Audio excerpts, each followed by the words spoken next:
Good evening.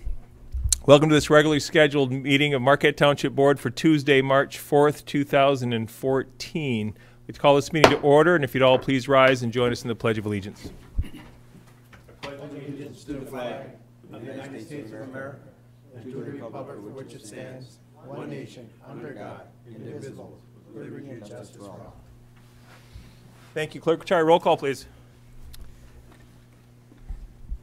Trustees Pompo and Durant are excused tonight. Trustee LaRue. Here. Trustee Trescott. Here. Treasurer Johnson. Here. Clerk Retire is here, and Supervisor Limata. Here. Staff present is Manager Gerard. Planning Commission Chair Alan Sargent is here. Dave Wiegand from the Roads Committee, ZBA, is here. You in the ZBA too? Yeah. Jason McCarthy, Planner, is here. And that's the staff I see, and committee members. Mike Springer is here. He's from the Recreation and Roads Committee. Thank you, Clerk Retired. The next item on our agenda is the consent agenda. As you know, the consent agenda includes those items that typically do not require immediate board action. This evening's includes the approval of the prior meeting minutes of February 18th and received committee reports, Planning Commission, Rec Committee, Road Committee, Firewise Workshop, correspondence from Trustee Durant and Fire Marshal Ron DeMars. Fire Department officers draft minutes of February 3rd, the Fire Department draft minutes of February 10th. Also, correspondence not requiring board action, the We Energy's 2013 fly ash activity report, and the Charter Corporation quarterly franchise fee. Bills payable this evening in the amount of $245,044.02, and financial reports from January, including the January financial statement, which will be available on 3/18, and the January Treasurer's report, which is included in your packet. I would entertain a motion to approve the consent agenda as presented, unless somebody would like to pull an item off. So moved. Support. We have motion and support to approve the consent agenda as presented. All those in favor? Aye. Aye. Those opposed? That motion passes. Thank you. The next item on our agenda is the approval of the remainder of the agenda. Any board members wishing to make any changes to the agenda as presented? Seeing none, I would entertain a motion to approve. I'll make that motion. I'll second. We have motion and support to approve the agenda as presented. All those in favor? Aye. Those opposed? That motion passes. Thank you. This will bring us up to public comment. Any members of the public wishing to make public comment may address the board by approaching the podium.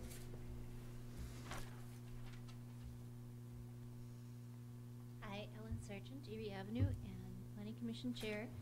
I'm here to support and congratulate the Rec Committee for the wonderful work they did on the plan that's before you tonight. And also to let you know that I'm here to answer any questions you might have. I see you have under new business B the updates on the proposed zoning changes. So if you need me, I'll be right there. Thank you, Ellen. Anyone else wishing to address the board? Seeing none, we will close public comment. Move to board member comment. Those members of the board wishing to comment may do so at this time. Peter? Just let people know that March is National Eye Donation Month. It'd be nice if you consider that. Lighting, the road committee just got done with their meeting and they talk about lighting, and there's some requests for some lighting, but that's going to be put into a policy. Our chairman, Dave Wiggins, has got the number of lights that we have, how many we need, and he's going to present that to the board and move that on. I attended a meeting in down in Munising for the Marquette Road Commission. It was about funding. I was there on behalf of Martran. And I just want to let people know, I seen Jim Iwaniki from Marquette County, and he fought. He really fights for every dollar we can get for the Marquette County. So I just want people to know, even though we think that nothing's being done in that, and where does the money come from? What are you doing with the money? But he does. He's down there. He's really fighting very hard for Marquette County to get his money. So thank you, Jim. Thank Helen and Dennis for attending the meeting at the City Commission the other night. They did a great job. Want to thank our Public Works Department. It was Joe and Barry for taking care of his grinder pump the other night. Yes, they called up as later, so he took care of that. And that's it. Thanks, Pete. Thank you. Diana, anything? Nothing at this time. Ernie? Follow up a little bit on Pete's. Thank the Public Works for the sewer break in front of my house last Saturday. They were there all day Sunday, so they kind of told us that we had to either find another place or do without sewer for a whole day, so we ended up doing that. But they were there the whole day, and I have to tell you, they're down 10 feet in front of the house, getting below the frost line and to repair everything and then fill it back into that. So they were there about 6-7 hours.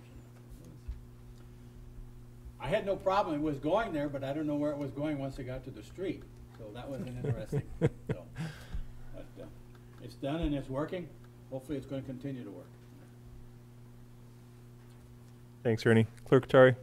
Yeah, I'd like to echo the other board members with the Public Works. They've been doing a great job. We've been getting a few freeze-ups every day, and they've taken care of it, so that's good. Another thing is I attended the Planning Commission meeting last time. I talked to them about recording their meetings and putting it on the website. And my recommendation was not to video them unless it was an extremely important meeting, because it's just there's too much moving parts with that. But what we can do is the sound recordings. They record all their meetings with the sound recorder like I do. And hopefully we can find an archive on the website and put those there. So if any resident or anything would like to listen to those, they should be, you can download them and listen to them on your computer. Or, you know, come here and listen to them if you'd like. And that's about it. Thanks, Randy. I will comment on a couple things. First off, we will hear a report tonight. A couple reports, actually. One, we're going to be looking at the Marquette Township updated recreation plan. I certainly hope that people have taken the opportunity. It's been a long process. We've been very visible with it. I think that our staff has shown, and our rec committee has shown tremendous energy in continuing to tweak it and work it and try to find out what's best. And I think if folks remember the citizen survey that we did a couple years ago with mailed out, the strategic planning sessions we held and asked folks to come out, that's where those things are derived from. It's not the committee that comes up with the ideas. It's not the board that comes up with the ideas. These things are in response to what we hear from the folks who choose to get involved. And if you feel that we're not moving in that right direction, then the only thing I can do is encourage you to get involved.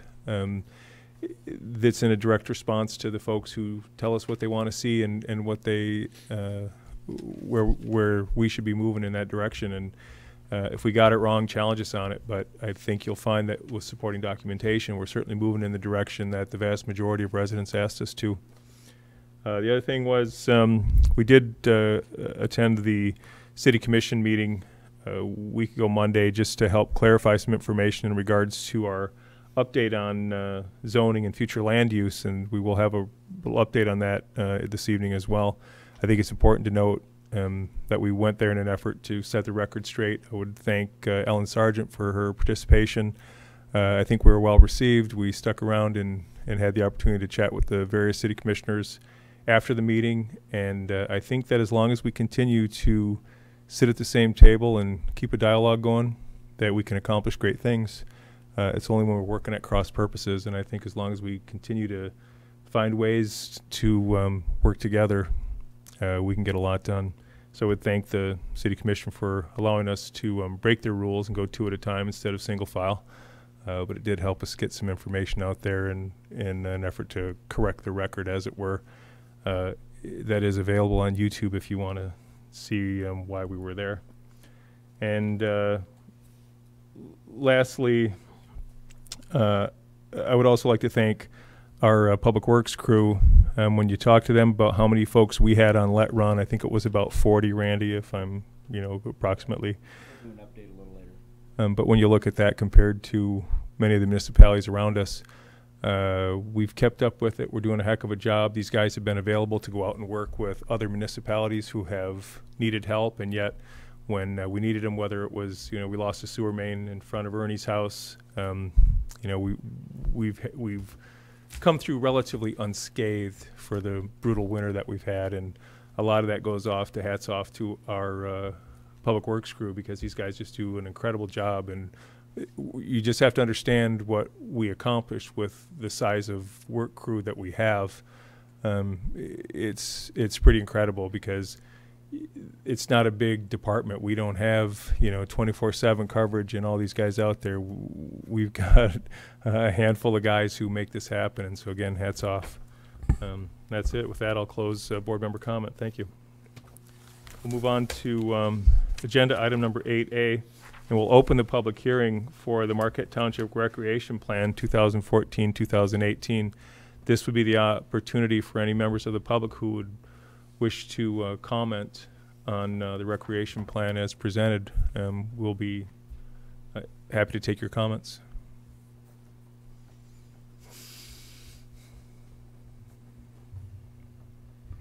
Mike Springer, 206 Eagles Nest Road. Being involved with the planning of this rec plan and contributing to it, and being the chair of the rec committee, I'm very supportive of this plan. I think it's well thought out. It's also condensed from previous plans, and we have a good inventory in there. We worked on goals and objectives that address regional issues, and we looked at surveys before we made our goals and objectives. But I think it's a good plan. Hopefully, if you have any questions or concerns about the plan, that we can hear those tonight.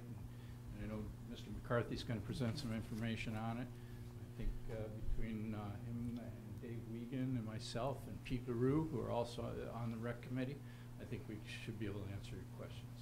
Thank you. Thank you, Mike. Anyone else? Going once, going twice?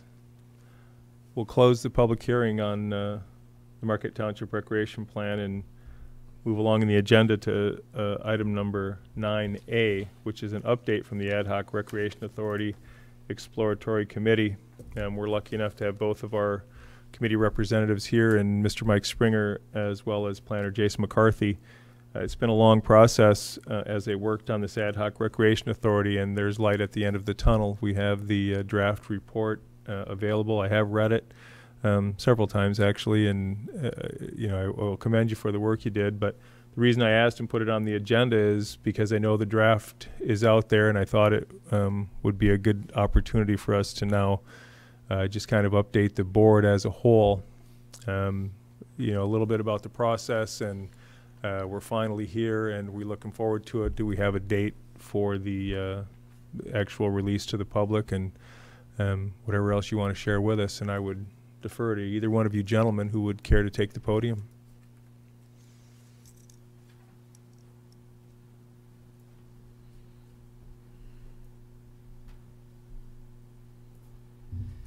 I'm one of two representatives, Jason McCarthy, who is the chair of the Recreation Authority Feasibility Committee, and myself represent Marquette Township.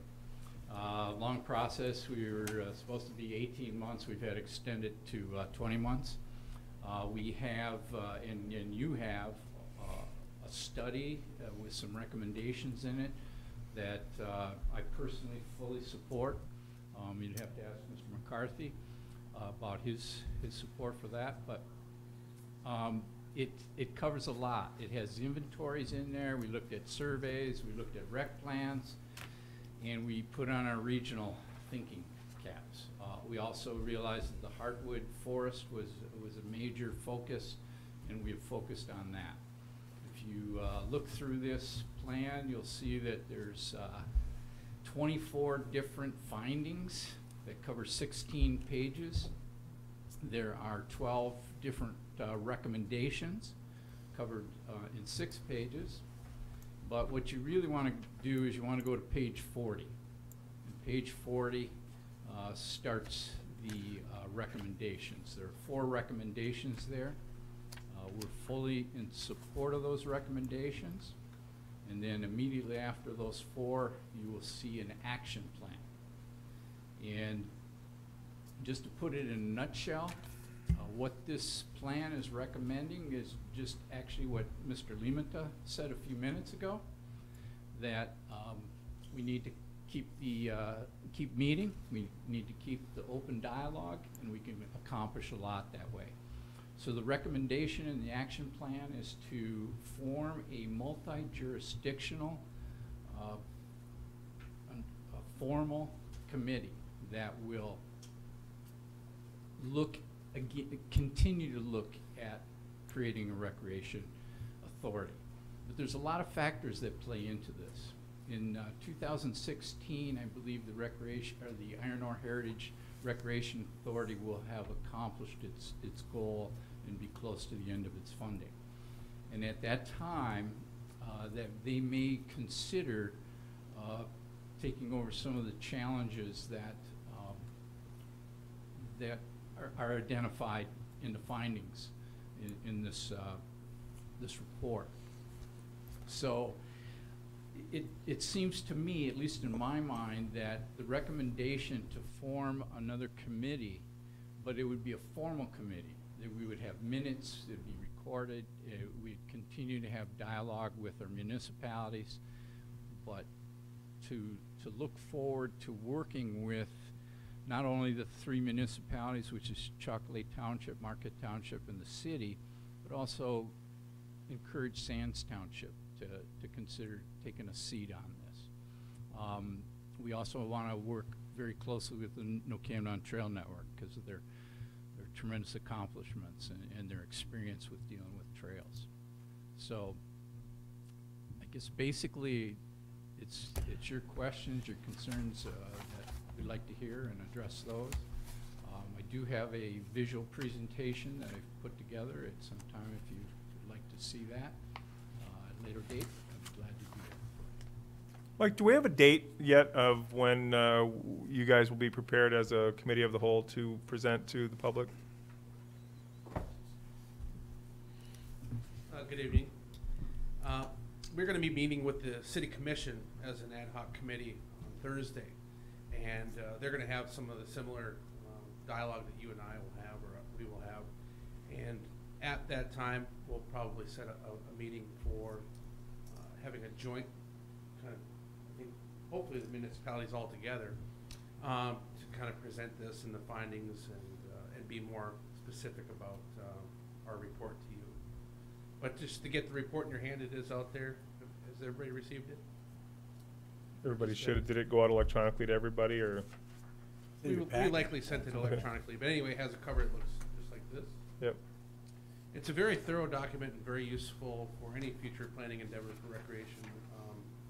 It really takes a good snapshot of all the amenities that we have, the issues and opportunities that are out there, and potential ways to overcome them. So it's been a good process, and I think that Mr. Springer and I maintained the direction given by the board with regard to the scope of what we were looking for. We know we didn't want to include all the parks and facilities into this at this time, but we also made mention in the plan to have that availability in the future should we be successful with a smaller recreation authority. So, You know, I found interesting, and it was the 3 municipalities came into it with kind of 3 different concepts of where this was probably going to eventually lead, or 3 different ideas, and maybe most likely direction from their board or commission on where this ultimate work product, what it was going to be. And I like the way that you guys, over a period of 20 months, were able to come together as an ad hoc committee and focus your goals on, you know, what's achievable and what can we, how do we get there. And it was no small task, I understand. First, let me just commend you guys, because I think you did represent the board very well. I think that you brought what we were looking for to the group, and were very successful in delivering that message. Anything that surprised you working with the other municipalities' representatives? Anything that surprised you with the group on the direction that you had it in, or through the process at all? I can't think of any. I know that the city spends a tremendous amount of money on recreation now. Not that I didn't before, but you know, the level and the effort that's needed to maintain the assets that they have is exponential. As far as the township goes, though, I think that we have adequate recreational facilities. The rec plan definitely goes in the direction that we've heard from residents, from our rec committee, from our surveys, from our public meetings that we have had as part of the feasibility study even, that our goals and objectives are reaffirmed by this planning process that was undertaken. So the city as the fiduciary for this grant and the ones that hire the consultant to produce the document, you know, they have a responsibility to their commission too. So we made sure to incorporate their desires as far as, you know, what a larger rec authority might look like if successful at a smaller scale. And we made sure that they, you know, hopefully the city commission has their questions answered so that everybody can support the document in their own respective ways. I side with Mike with respect to the recommendations and, you know, the goals that were set forth from here. I think taking everything into consideration, I think they nailed it, you know, from what they heard from the committee, but still were able to accommodate the city's concerns and some of their questions that they had. Are you both optimistic in the recommendations being adopted by the municipalities moving forward? Yes. Yeah, if you form the formal committee, then they have the opportunity, it's by statute, it's by resolution, it's only to form a committee, it's not to expend any funds or anything. The board would always have control of that. But what it allows us to do is you can hire another consultant and you can get grant monies to base your, you know, quote-unquote business plan or how this would work. One of the exciting opportunities, I know the Iron Ore Heritage Rec Authority wasn't super excited about it the first time we mentioned it, but perhaps after sharing this plan with them and showing them, you know, how that could expand using the Iron Ore Heritage Trail as the backbone, perhaps giving NTN some street cred and some validity for the things that they've done over the years. It does provide some good context to grow that if the Iron Ore Heritage Rec Authority were willing to discuss that with us. Otherwise, you're going to have potentially a competing millage question if it ever got to an authority, and perhaps, you know, by 2016 we would be ready to make that kind of commitment or throw out that kind of campaign to the folks to see if they would be supportive. It's interesting that Marquette Township is involved.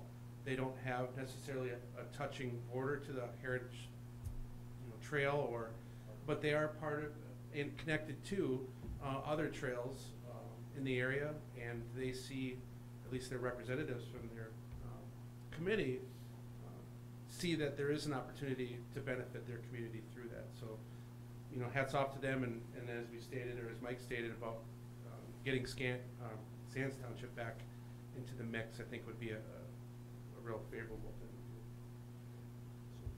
Questions from the board? Pete? I just wanted to capitalize a couple of things that he said. We were very concerned about our effect on the Iron Ore Heritage Trail and that authority. And Don Britton, who is a board member for that, sits as one of our members from Chocolate. So it's important to note that we do not want to do anything that undermines their work. Thanks.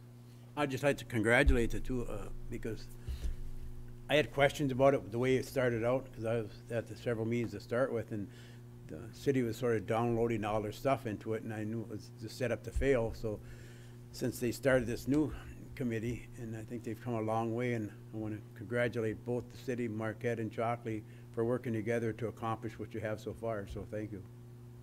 Thanks, Pete. Randy? Atari? No No? comment. No? Diana? I just want to say it's a good job. Well done. Thanks.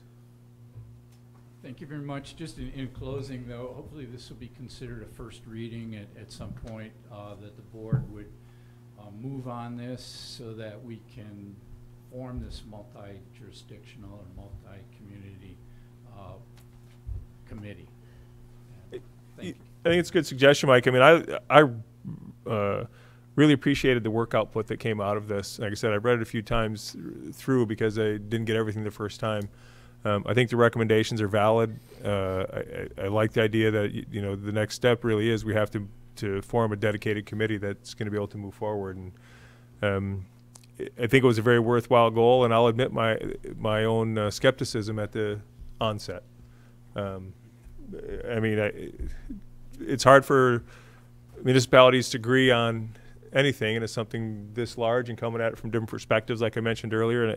And I'm very happy with it. I'm looking forward to seeing what the other municipalities have to say, and I'm looking forward to the public meeting where it kind of gets launched out to everybody and try to hear what some of the other folks out in the public, their comments on, you know, what you came together with and how we move forward. And we'll put this on the next agenda for second reading and move through.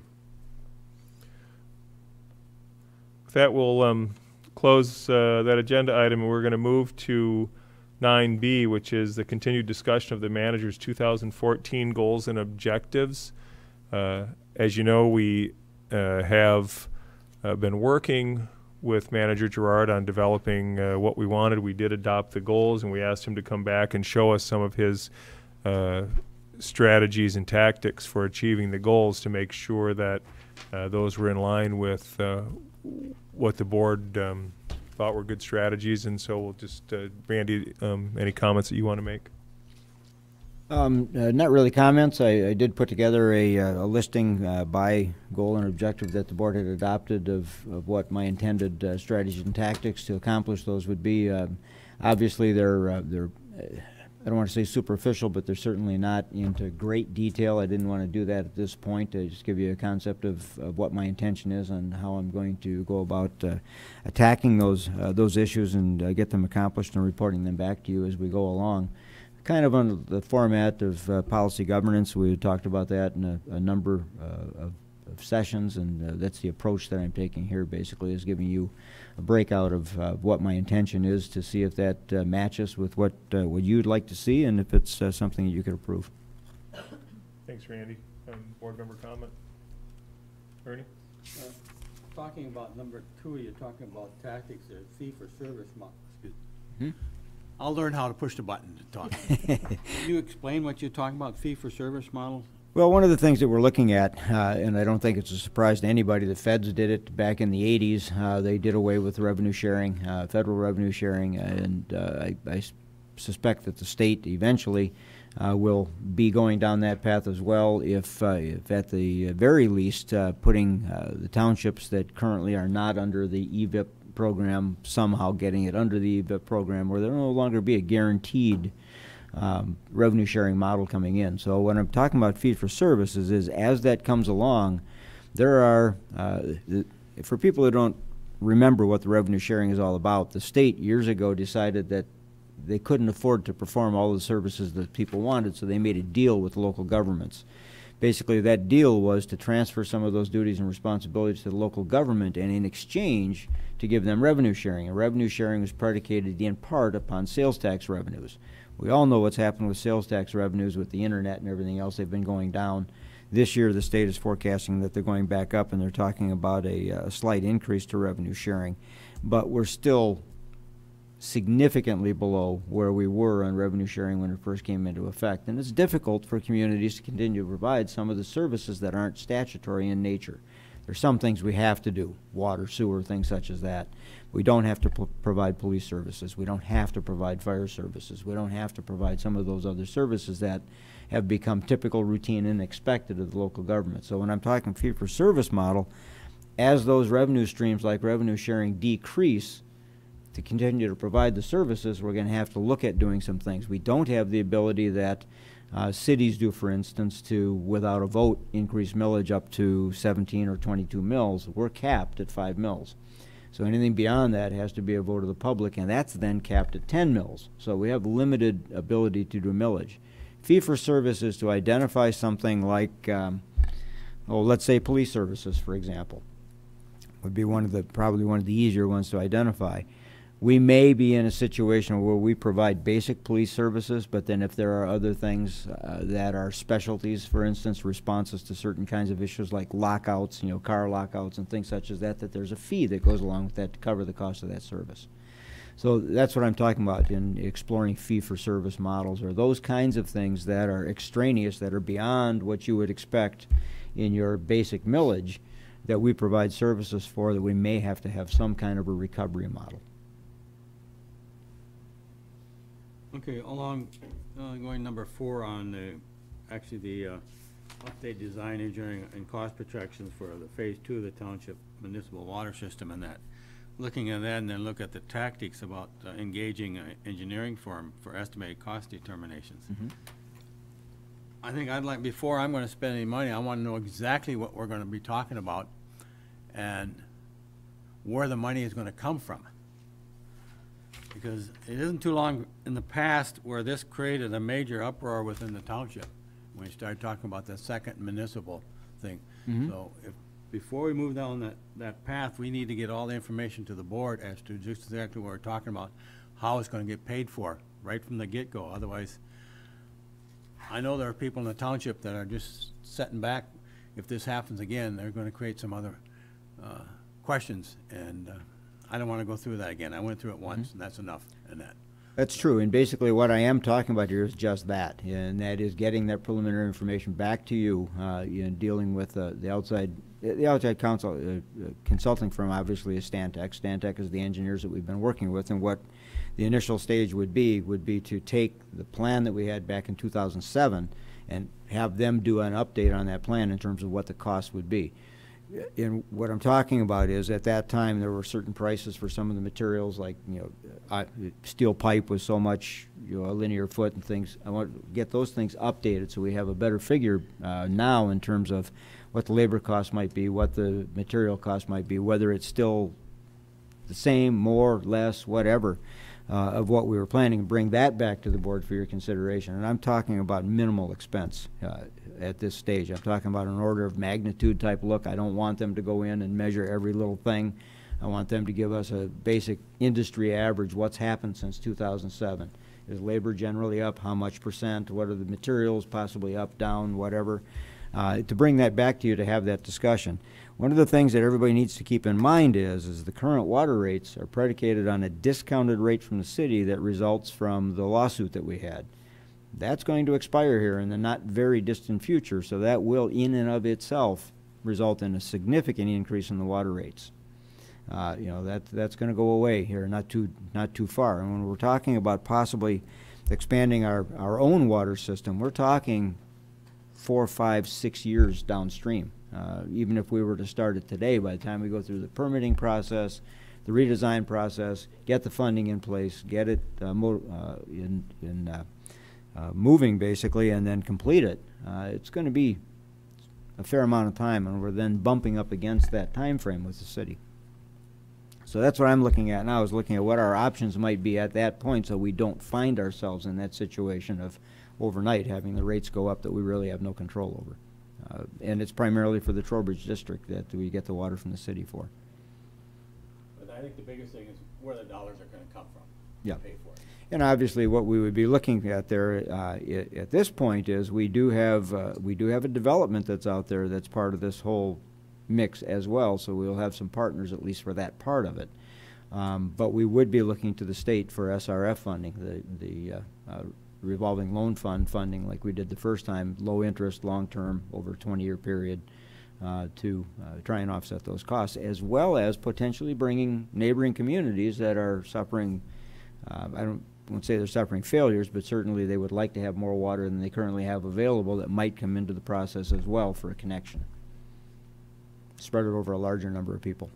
Well, I just, I go back in time. I know what went through, and I Oh, wanna make absolutely. sure that we don't get into that mix again. And that. Oh yeah, it was not an enjoyable period of time for anybody, I don't think, that was on the board or in the public. And there was a lot of misunderstanding. There was a lot of misconstrued and misinformation going on. So this needs to be very well laid out and very clearly understand and communicated. If the board decides to go in that direction, and that decision has not been made. Okay, Ernie? That's my question. Diane, anything on your review of Manager Gerard's goals and objectives and the strategies and tactics that he's provided? Nope. Okay. Secretary, anything? I reviewed them, and they look pretty good to me, the strategies. And I do agree, they do kind of look in the policy governance format, so you'll get updates periodically on them. I agree, and Randy, I like what you've done. You know, when you gave me your draft initially and asked if this was kind of where I was heading, and it is. I think that if we put it out on this process, I mean, I think the key here is that you agree as well as the board does that these are important goals for you to accomplish over the course of the next 12 months. It gives us a good basis for developing ratings because it gives concrete examples of what we've asked you to work on, and you're allowed to provide feedback. And the strategies and tactics helps people understand that, you know, here's how I'm going to accomplish those things. And if the board has concerns about strategies and tactics, whether it's today or if it's on the monthly updates that you're just giving us on where you're heading with your goals, I think it will be, using this format, it's going to be a lot more helpful for everybody. I appreciate the work you did on it. Well, and the only other comment that I'll make is these 5 areas, you know, have came, the 5 goals and objectives that the board established came from a lot of dialogue back and forth between us in terms of what's in the best interest of the township looking forward the next 10, 15, 20 years. And, you know, and that's been the focus of some of these projects. And, you know, some of them have fairly sizable price tags, but the long-term benefit is what we're looking to. And, you know, and I think if people look back at some of the things that were pretty controversial about the development of the DDA and, you know, the putting into the roads and the putting into the utilities and things such as that, we're right now starting to bear fruit from those investments, and you can see the development that's happening. You know, the Thomas Theater Group, putting in that the large movie theater. We're in contention for Duke Life Point. I mean, they're looking at a couple of our sites because of the utilities that are there. You know, those are the kinds of things that we're trying to build towards the future to be basically shovel ready is the term of art that everybody is using now. You know, we're in position to capitalize on some of those opportunities when they come up. You know, I don't think we would have had the Up the Sky development talking to us unless we had put those developments in. You know, that's a 70-acre development. I mean, it's going to be huge. So, you know, that's what these are geared toward are those things that we're reasonably expecting to occur within the next 10 to 20 years in the township, and to put us in position to be ready for those things when they happen. I think it also ties in, we've had a lot of discussion over the last 6 months about, you know, how I want the board to really start to look at the master plan as a document that we need to base our decisions upon, and the CIP and our own strategies that we're, you know, our strategic plan that we'll look at in a minute, and then how that ties in. And the goals and objectives that the board assigns you are really, you know, a lot of these efforts are in order that we can continue to plan for the future. We can look down the road those 20 years and say we're going to have to complete something with our water system. It's about being ready to, you're right, for Up the Sky development or Duke Life Point, which can come in and, you know, and really impact the look and feel of our community as well as our revenue base. You have to be prepared to meet those, and it falls into zoning and planning and how important our planning department is to what we do here. And these really tie, you know, what we're asking you to do here helps us make informed decisions, and that's why the whole thing just comes full circle. You know, we count on our planning department to really do so much work and help us with the future land use. And if we all agree that that is what we expect that land use to be, then does our master plan meet with it? And then therefore, what's our CRP? What have we put in? What have our department heads working on based upon that master plan? And it still comes down right to your shoulders, because, you know, as township manager, you're the day-to-day guy who really has to be able to provide that information, not only for department heads, but especially for this board to be able to make informed decisions. So again, I appreciate what you put in there. And this really isn't any different than what the Planning Commission is doing with their land use and their zoning. I mean, they're looking forward. You know, what happens if large tracts of land come on the marketplace? How do we control what's happening and what happens on those pieces of property? How do we preserve and protect the scenic resources and the recreational avenues that we have? This is simply the operational side of that same picture, you know, in terms of being prepared, being ready. Pete, you have a comment? The opportunity working on the roads, and I looked at an aerial map of Marquette County, you know, especially our township, the city, and just look at it. Where is the growth going to be? The city is running out of land. We have the land, we have the possibilities up here, but we have to make sure that we have the water and sewer to attract these and keep them here. And also, Randy's comment on about the information. I was caught up with the misinformation on the last time, and I didn't get the true facts, and, you know, that's in the past, but it's so important that the people get the right answers from us, and we go united and out pushing what we agree upon. The planning is looking at some real good things, and they do a great job. You know, I've attended several meetings of the Planning Commission. It's surprising how much they are working on, you know, get it done in 1 year. I forget how many items they did get off their list, but it's good. But I like Randy's layout here. A little kick in there for policy governance. I think down the road we're going to have to adopt that, because what he has here in his projects, and then if we have a tracking for it, it'd be so much easier for us. So much easier for him and us to get it done. So that's it. Thank you. Thanks, Pete. So thanks, Randy. If there's nothing else, clearly the board, oh, Clerk Rattari? Yeah, on the cover memo of the 2014 goals and objectives, Manager Gerard did ask for, it was late, and I do agree it was late when we did get those goals to him. His memo was, although work has established goals and objectives began immediately, we're now at the end of February. I respectfully request the initial discussed goals and objective targeted for Q1 completion be restated for Q2 completion. And I guess I wouldn't have a problem with that. Would you make that as a motion? I'll make a motion that the goals for Q1 are restated for Q2 completion. Second. Motion second. Any other comment? Any comment from Diana? I can't see you down there. No other comment. We have a motion and a second to restate the goals from Q1 to Q2 in the manager's goals and objectives for 2014. All those in favor? Aye. Those opposed? That motion passes. Thank you. Thanks, Randy. The only other comment that I would make is with regard to the recreation plan, to have a second reading at the next meeting, you need to have an action for a first reading at this meeting. So you may want to do a motion on that. On the ad hoc rec authority one, you mean? Yes. Okay. To consider that as a first reading tonight, or put the first reading next Correct.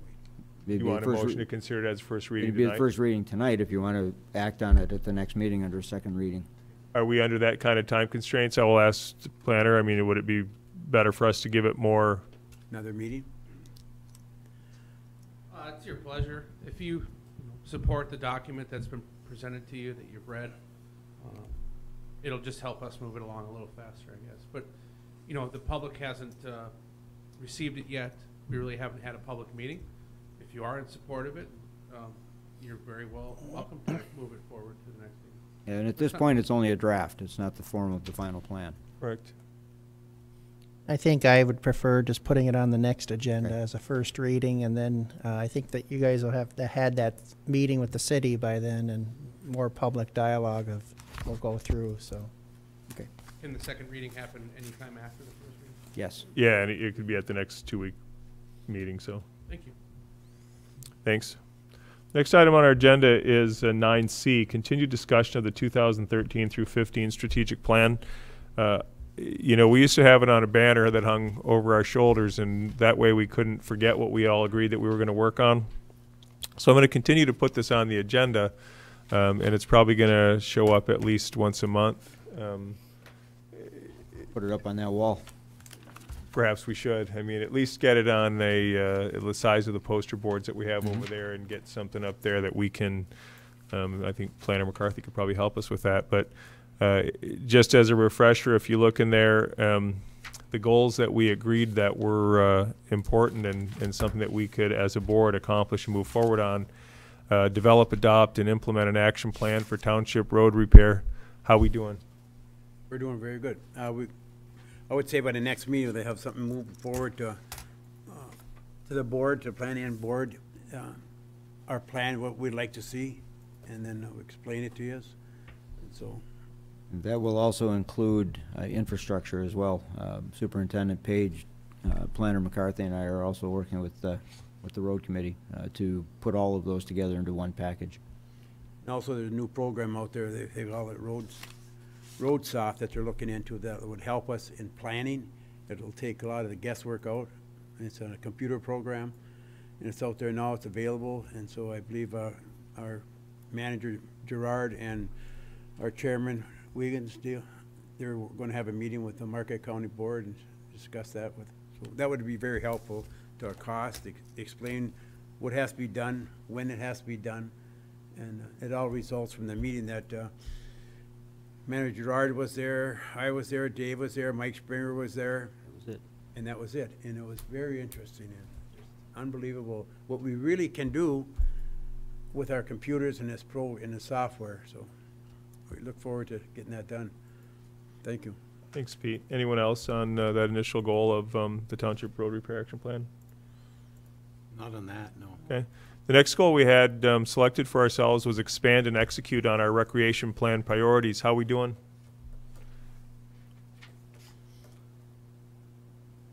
We're moving in that direction. We've got a lot of information in front of us already, so We have a draft plan.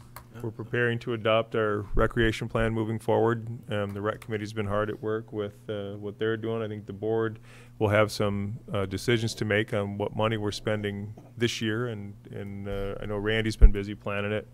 Like I said, when we put this, we had it hanging over our shoulder, it was very obvious whether we were working on it or not. We had our strategies and tactics below it. We gave ourselves a gold star when we were executing it. And I just want to make sure that we're all on the same page, that these are the goals we selected. Are they still important? And are we getting our job done? We told people we would. Are we doing it? Pete? I'd like to just say that Manager Pomple gave some suggestions about the Lions Field, and I think we should, you know, we talked about it, you and him and I came into the conversation, but this plan that we have out there now, it's been over a year planning this thing. And I think we should go with the plan that we have and make some minor adjustments, but I think we should go exactly what we talked about, the rinks and everything else, and there might be another area that we could put bigger ones, but I don't know if we need a full stage hockey rink for skating and hockey. The area is small, and we're gonna, you know, you're gonna jeopardize something for something else. The questions on warming thing, the warming shack is there not only for the hockey, but in the summertime when you have the kiddie park going, parents can come in and enjoy the park. They're gonna have picnic tables throughout. I think it's a great layout. And that warming shack is not only, like I said, not only for hockey, but it's for, in the summertime, the restrooms. And that's so important to have a park like that and then have restrooms in that instead of having to walk all the way on the other side. And so I think the way we have it, we had people look at it, we had, you know, a lot of discussions, been over a year talking about it, and I think we should go with the plan that we have at this point right here. So. Yeah. Thanks, Pete. Anyone else? I think just on the recreation plan, going through and reading it, it was a preliminary plan. Actually, it's never been sent to the board for the final one at this point in time. That's why it's on the agenda for tonight. So this is going to be the final one? Well, it's you know, go ahead, Jason. We're kind of jumping ahead in the agenda because it is the next item on our agenda, but I'm ready. you know, I want to kind of get through the strategic plan done, but go ahead and make comments on the rec plan just so that we understand like where we're at in that process. Well, the rec plan is really designed to allow us to be eligible for grant funding from the Michigan Department of Natural Resources Trust Fund grant. Every expenditure that would ever happen comes through the board. This is a roadmap for the rec committee, for the community, for planning staff to move forward. These conceptual plans are just that, they're conceptual. But we are applying for grant money for certain aspects of those parks, but those are things that are less contentious, like the kiddie park playground equipment. We want to revise that, we want to update it. They make new stuff now for 2 to 5-year-olds that can play on the same apparatus as a 5 to 7-year-old. You know, the size of the hockey rink, and I did print off Trustees Pompo's questions and prepared to answer those. The capital improvements that are laid out in the 5 years, 2014 to 2018, which carries us for this 5-year rec plan, any of those projects can be accomplished in any of the 5 years with grant money. And that's the reason why some things are a little bit out of order, you would think, but we've also created some partnerships where we think we can get the slab for the ice rink laid with a significant donation from a local business. We have applied for grant funding from the Cliffs Lundin Marquette County Community Grant Fund for brick and mortar projects at both Lions Field, the warming shack, and the Schwimwood Park restroom changing area. So the reason why some of the projects are in different orders is because, first of all, the MNRTF is granting trails and trailhead development as their top priority this year.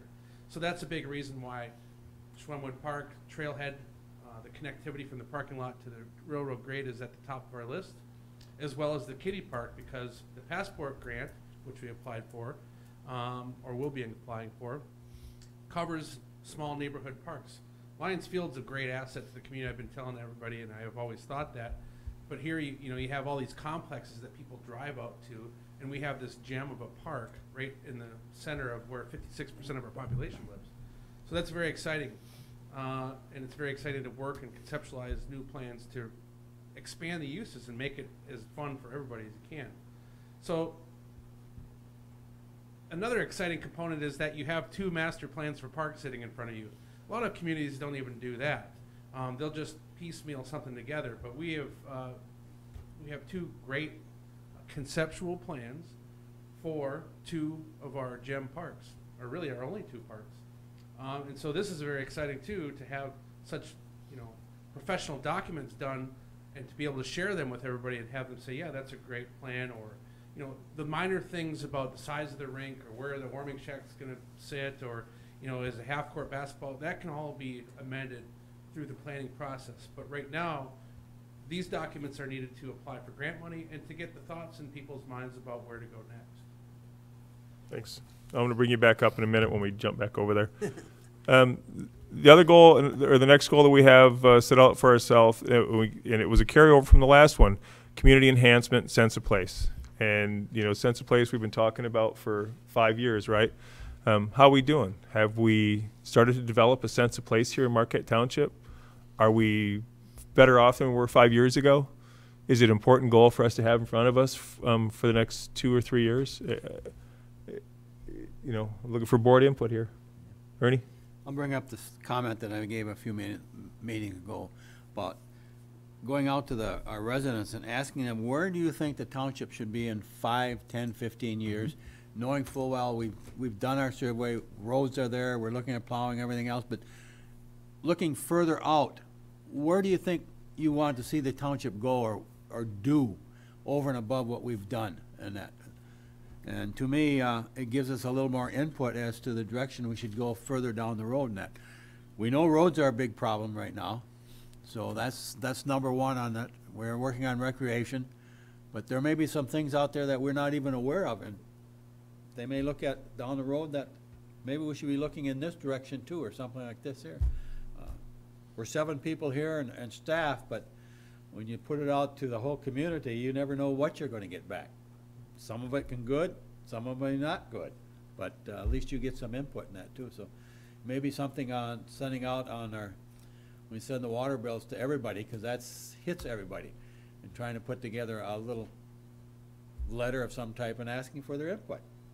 The more we get them involved, the better off we are setting up here too. So that's my comments. Sure, I agree. If I may, we are doing that. Basically, what we're doing is we're using the solid waste garbage, however you want to refer to it. We're using that listing because that does hit everybody. We're using that, and we're utilizing the monthly bills on the back of the bill to put those kinds of questions. In fact, we've got one scheduled for the next one that goes out, basically asking just that. Heading towards the spring, what are the kinds of things that you're looking for the township to have available for you, coming in the spring? Now, you mentioned snow plowing. We did not pursue having our own staff do the snow plowing this year because the road commission assigned a specific driver to the township, and the responses that we were getting from the residents was they were very pleased with the service that the road commission was providing this year. So we didn't bite that off. We didn't pull one of our. And it's a good thing we didn't, because of the freeze hit.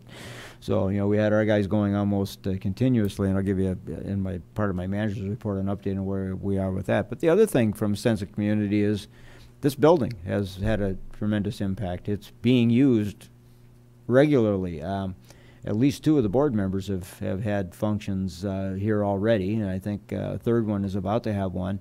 We had our Community Events Committee chair had an event here over the weekend. The public is starting to use the building, so we've had a number of meetings scheduled here in the conference, the community room.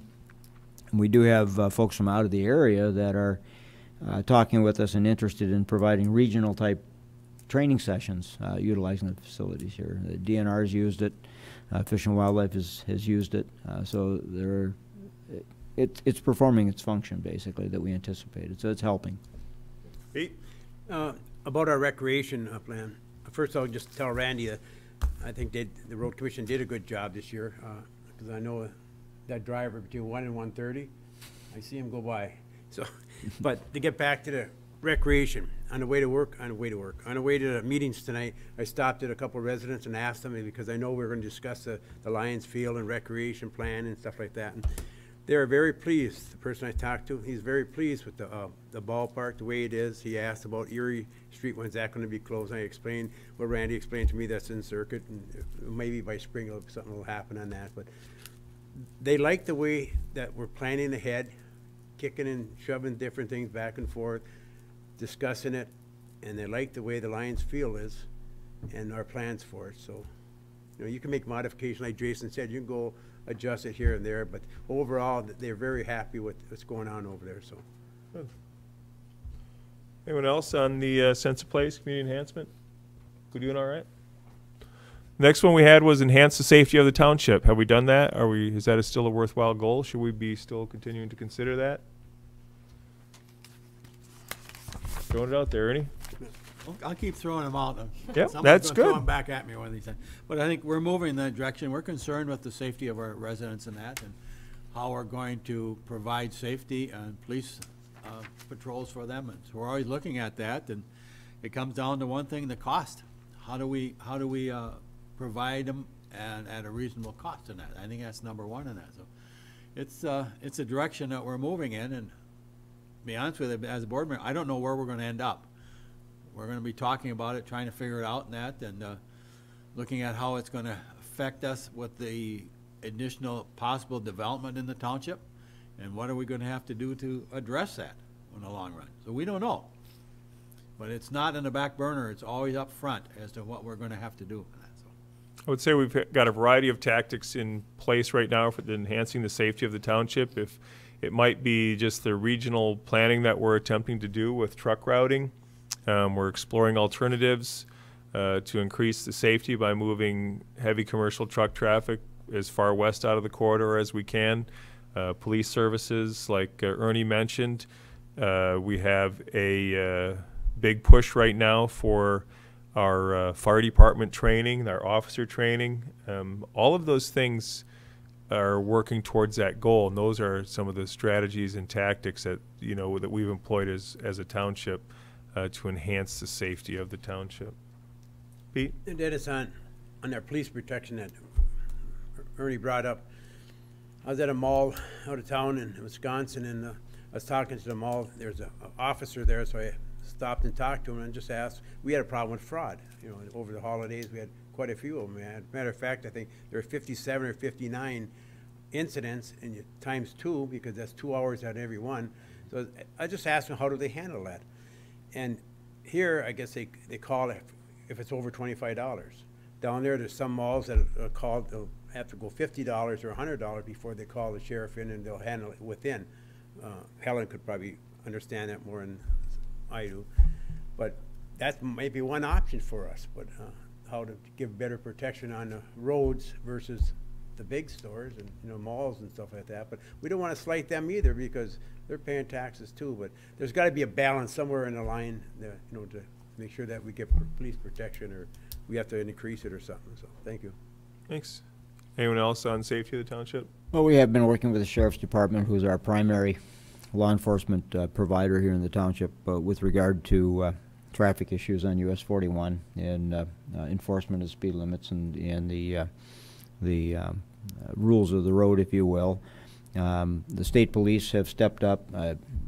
Some of you, probably most of you, read the article that was put in the paper by one of the troopers about Michigan lefts and what's allowable in the merge lanes and the turn lanes and things such as that. So there's a stepped-up effort. We have the next meeting of the US 41 Corridor Committee is going to be here at the Township Hall, and that's a law enforcement meeting. Every year we have an annual meeting with law enforcement to talk about the issues along the corridor and in the communities along the corridor. We're talking with the sheriff about potentially modifying our coverage to provide more off US 41 patrol activity in the residential areas. But again, as Treasurer Johnson mentioned, this all comes with a cost, and basically what we're looking at is, based on the experience that we have and the types of events and issues that occur in the township, how do we best schedule our 60 hours a week, basically. So that look is in place as well going on.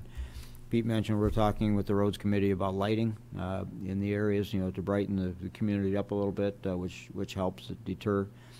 You may have seen in the Mining Journal today that the city of Marquette was identified as one of the 50 safest cities in the city of Marquette.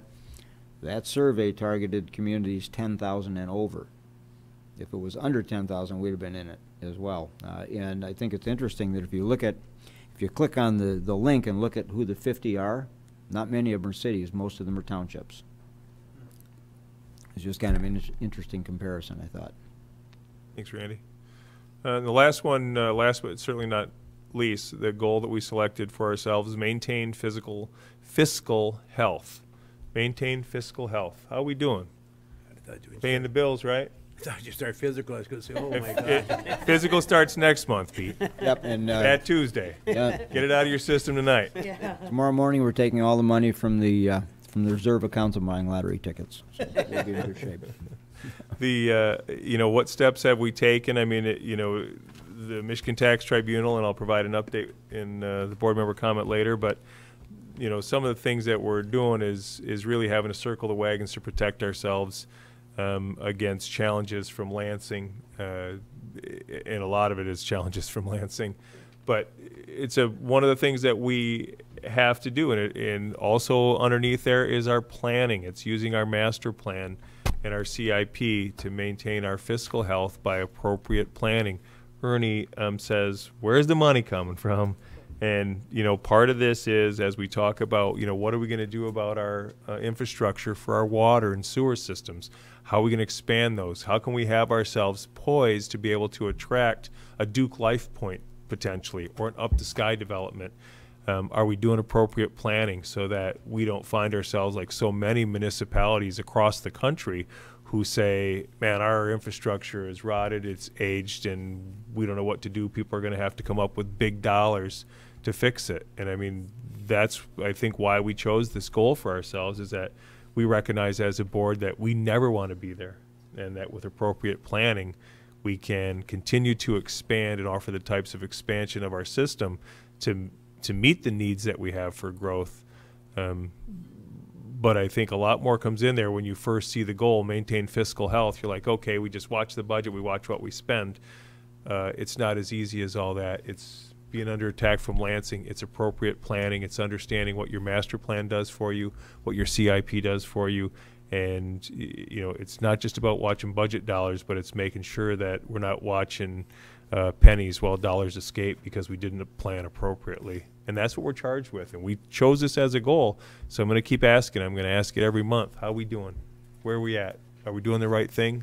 Are we planning for the future? That's a big part of it.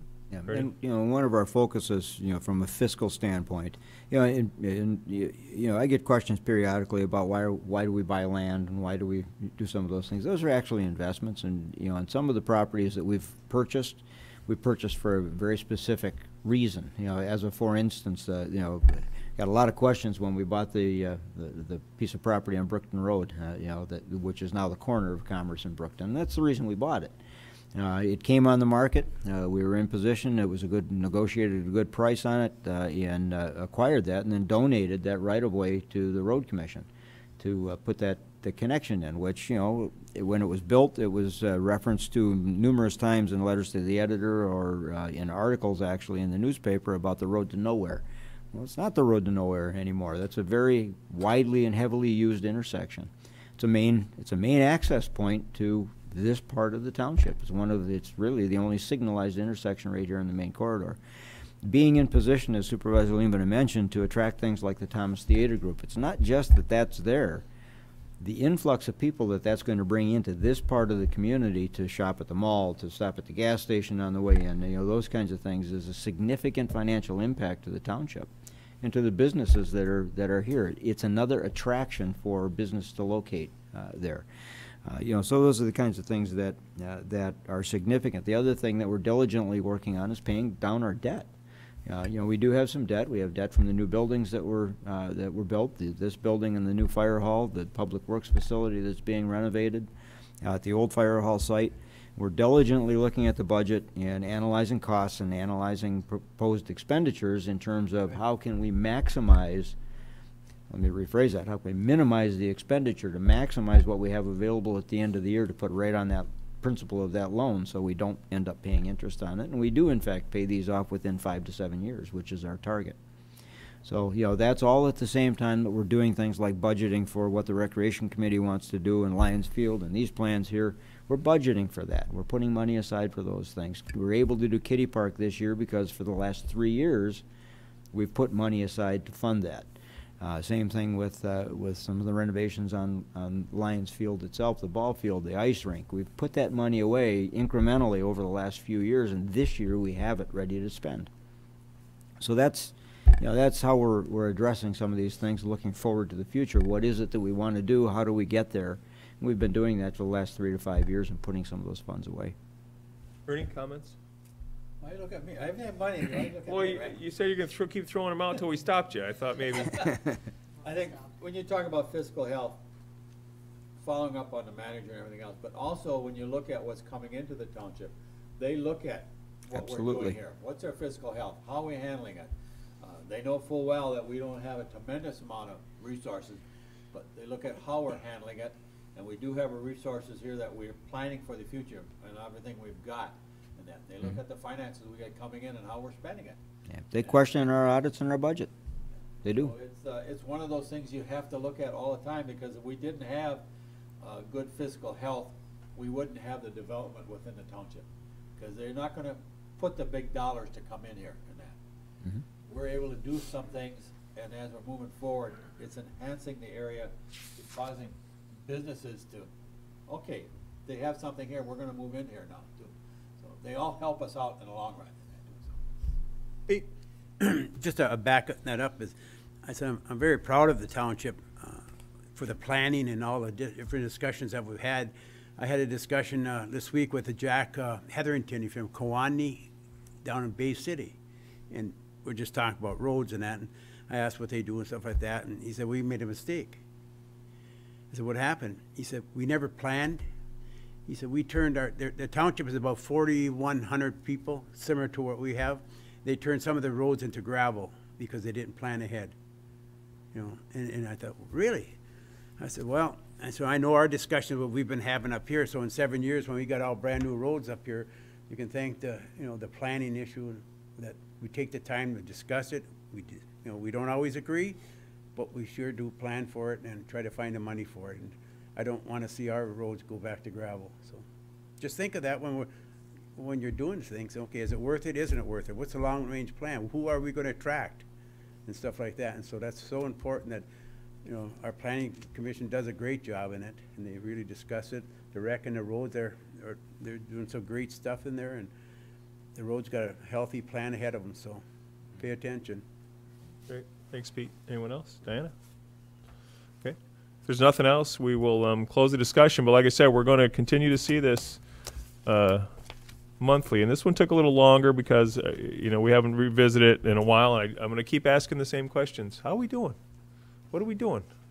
Are we getting it right? Should we change our tactics if we're not getting it right? And I think it's important if we put it out there that this is what we're all about, then let's do some follow-through, and I would ask that residents hold us accountable. These are the 5 goals that this board said were important for this community and that we needed to accomplish these to get our jobs done. Well, how are we doing? Make sure we're earning our money. Next item on our agenda is 10A, consider the adoption of the Marquette Township Recreation Plan for 2014 through 2018. Planner McCarthy.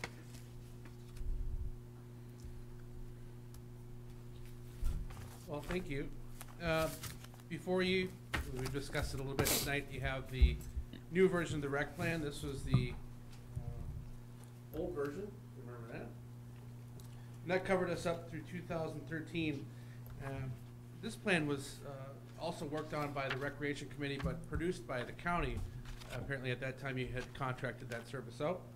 One of the nice things about being a planner or having a dedicated planner is be able to work with Rec Committee and produce our own document, which is very tailored to our community. So again, this plan is designed to provide us with eligibility to apply for grant funding, to take that money that you provide the Rec Committee and the Rec facilities with every year in your budget, and we want to take that and grow that by about 74%, Mike, is it?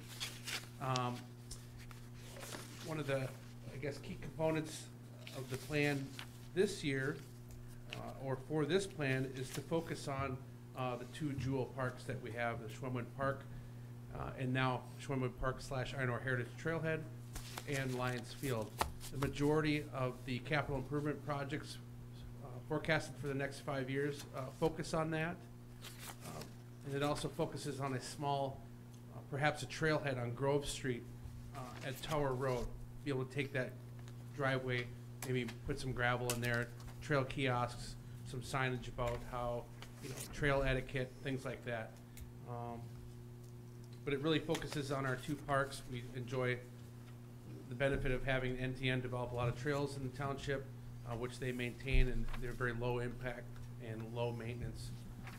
Well, I don't know if they tell you they're low maintenance or not, but from our standpoint, we have two main projects that we're going to focus on. The plan itself, I guess I'll read the introduction, and that pretty much states it all. The following recreation plan shall serve the Charter Township of Marquette.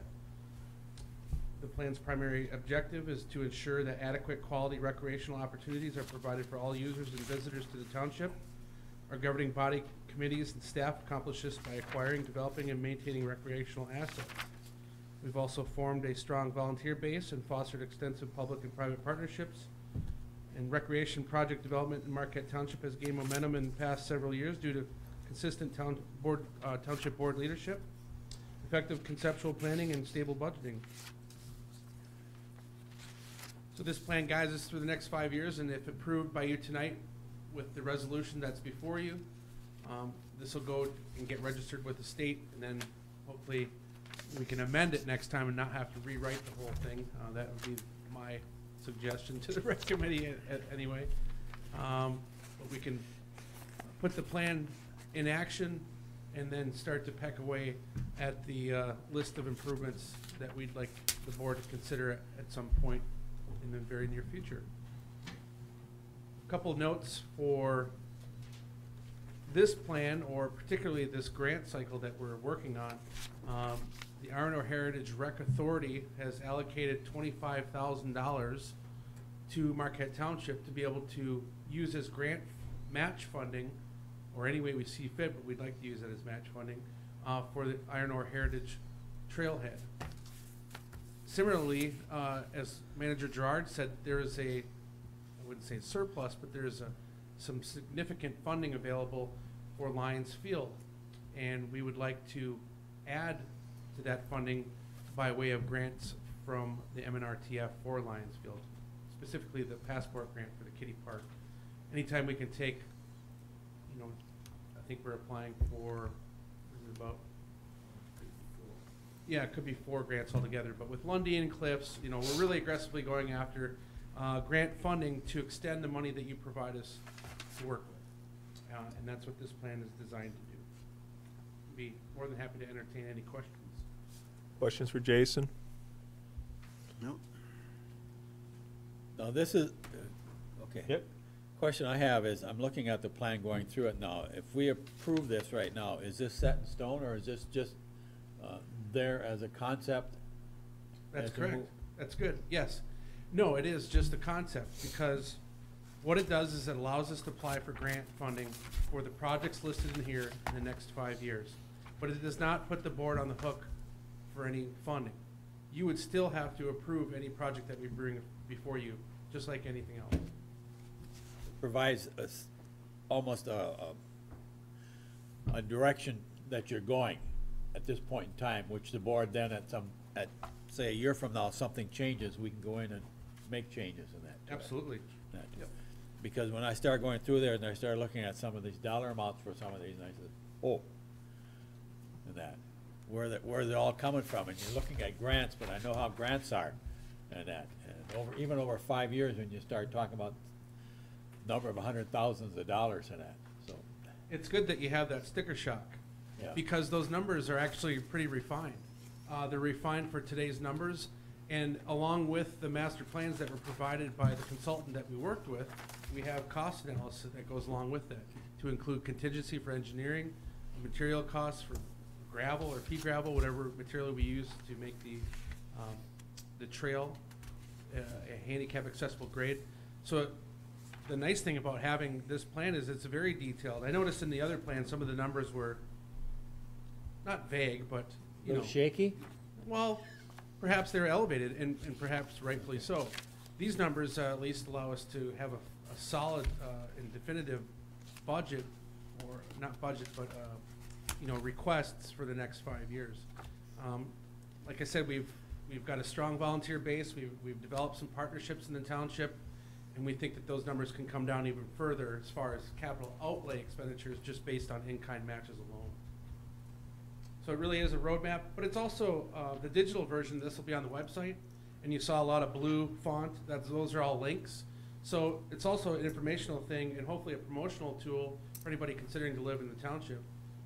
They can use that as, you know, there's some good information in there about, you know, where to go and what recreation facilities we have, which are found in the township that aren't necessarily run by the township. You know, Little Presque Isle, Wetmore's Landing, Sugarloaf, Hogsback, Echo Lake Nature Conservancy. These are all located in the township, although we don't manage them. So we benefit from having other entities have outstanding recreational assets in the township. We only have to focus on these two at this time. Diana, questions? None. Pete? I got one, I think I asked Randy a while back with something in my head, is about, like on Sugarloaf, if we get those standing spyglasses, or what do you want to, what's the correct? The binoculars that you put a Binoculars. quarter in. And Yeah, you put a quarter in it, and now the other way is, do we get to keep the money? That'd be kind of interesting to find that out, because, you know, we could use that for our parks and that too. So, You sure drive a hard bargain, Pete. Well, quarter's a quarter, you know what I'm saying? I'll give the county a call tomorrow and see where they're at on it. All right, thank you. Clerk Terry? Yeah, when I was at the planning commission the other last week, they did have a lengthy discussion also about this, and they did talk about the dollar amounts and the aggressiveness of things, and but they're very supportive of it, and they've recommended it to the board. So, not to take Dennis's limelight, but I'd like to move this forward, and I'd like to read that resolution and hopefully get it forwarded on. So I will do that right now. Give me a minute here, get it up.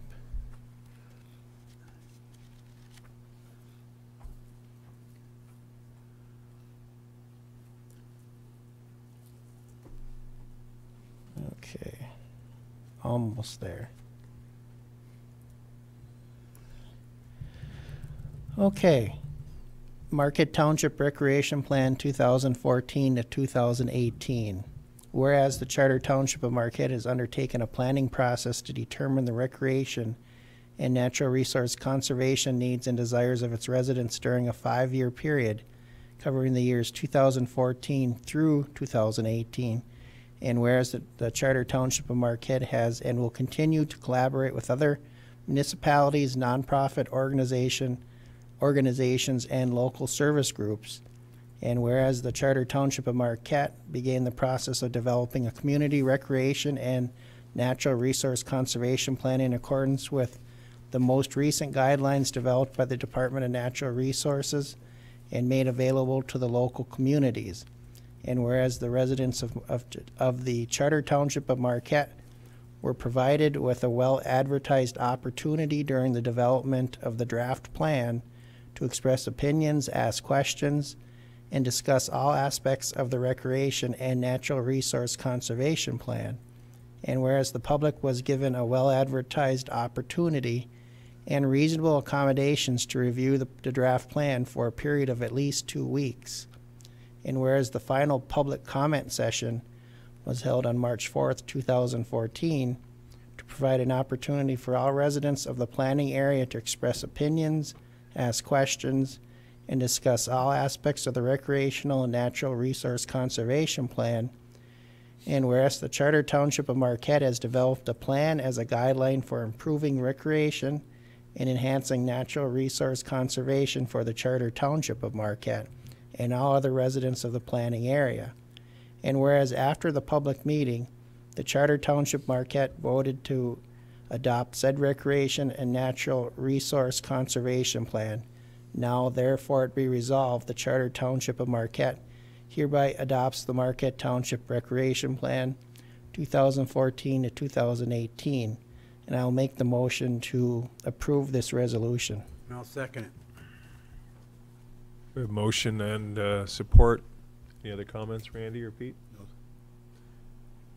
The only comment I'll bring up again is that it's not really set in concrete. It's there as a document to move forward, and it can be modified, changed as we see fit, and that as things come up. Yes, sir. It's not an authorization to spend money, it's a authorization to approve a plan. To apply for grants, basically. Yep. But it's a very useful tool. Very useful tool. Diana, any comment? The one thing I'll tell you about that you learn in politics is that when you get it right, it's usually pretty quiet. But when you get it wrong, you see a lot of folks. We haven't heard a lot about the recreation plan. I think that means we're getting it right. I appreciate all the work that went into it. I think, the citizens of Marquette Township and surrounding areas do believe that we're working with the best interests in mind of the majority of the folks. We're trying to address as much as we can. The dollar amounts will make your eyes widen when you think what you could possibly spend if money were no object. That having been said, money is an object. Let me be very clear. Money is an object. Excuse me. But I appreciate the hard work you did on this, Jason. I appreciate your support, and Mike, certainly. Thank the Planning Commission as well, Ellen, for your support of the recreation plan moving forward. We do have a resolution before us, and Clerk Rattari? Clerk Rattari is yes. Trustee LaRue? Yes. Trustee Trescott? Yes. Treasurer Johnson? Yes. And Supervisor Limata. Yes. Motion carries 5-0 and 2 absent. Thank you. Thank you. Thank you. The next item on our agenda is consider Planning Commission update, proposed zoning changes. Now, in the online packet, we didn't have a copy of the proposed land use map uploaded like I had anticipated, but Ellen, if you would just care to come up to the podium. And what I really wanted was for the board to understand the update, and especially in light of the minor controversy that we had with the city of Marquette and proposed zoning changes to the Heartwood Forest land. I think it's just important that the board hears an update from the Planning Commission and kind of about the process, that we're not spot zoning, that this is a part of an overall long-range, well-vetted master plan. Ellen? Just as part of that we're not, we're actually working on 2 zoning districts that were in the master plan that we presented to you last year. The first is scenic residential. It is the remnants of our old scenic resource district, which I described to the city commission as having been kind of a little silly district. Mike and I have had long conversations about this. It was, I think at one time it was, we're going to turn into a new Copper Harbor or something, and had allowed for things like gas stations and ice cream concessions and stage train robberies and this type of thing. into land that has turned actually into very quality residential, very pretty places with very, very pretty houses on it. And the new definition of the district, the new uses reflect that. You know, you're no longer going to be able to put a gas station up on Partridge Bay Trail under that. That's the blue on the map. The one that's gotten a lot more publicity is our Forest Recreation District. And I have to tell you that part of the reason that I feel like we got it right, as Dennis said on this, is because when we started talking about this, probably now 6 years ago, what we ended up with looks nothing like what we thought we were going to have.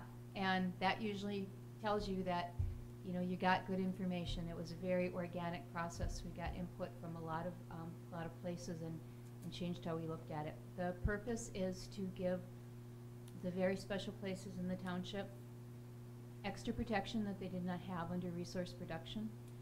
Everything on there is, for the most part, being used now currently for recreation purposes.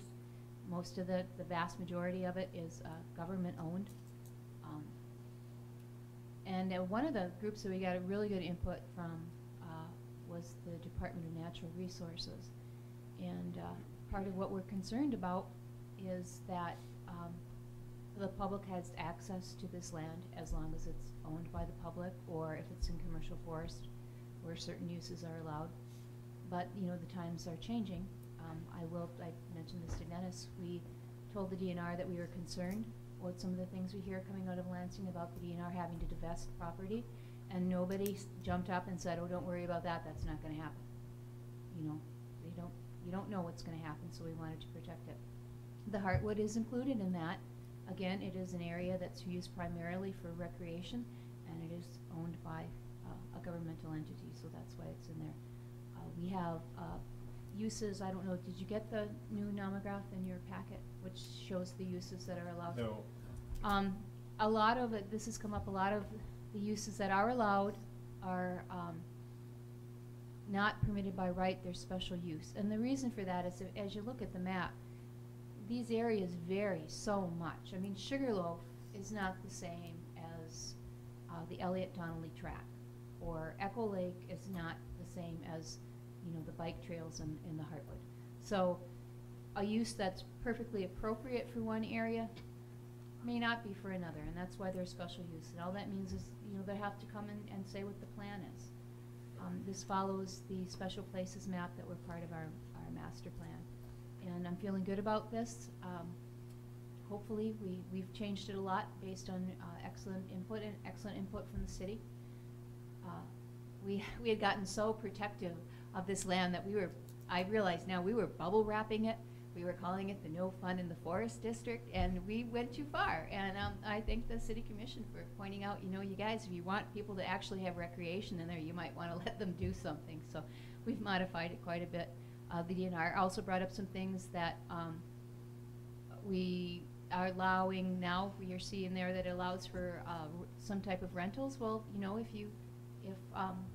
things progress like they hope, and we get some, you know, state recreation areas, you want to be able to have people to be able to rent kayaks or to do that, because that's going to make it more accessible for people and more people to use it. We have a public hearing on April 9th, and then we will be hopefully forwarding it to you. So I'm here to answer any questions that you might have, or take input that you might have. I did ask that those were included in the packet, and they were inadvertently left out. So Randy, if you would make sure that those get sent out to the board members. And then I'd also like to go ahead and upload it after the fact into the packet, so that residents can also have a quick place to see those, since we're talking about it tonight. And if they want to refer back after they've seen this meeting and see something, I would like to have that in there, because I want people to come out and comment on it. And Ellen, thank you for your comments. I think that I appreciate the fact that you said we went back 6 years, because I want people to understand that this wasn't some kind of knee-jerk reaction to anything that's occurred around us. When we talked with the City Commission last week, we assured them that, you know, this wasn't even in, like, specifically looking at Heartwood Forest land. This is looking at land use for our community, for our township.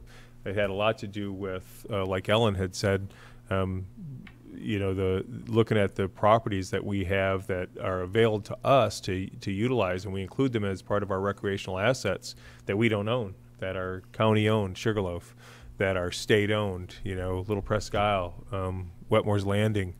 We've got the Mead Cranberry Bog, whatever it's called back there.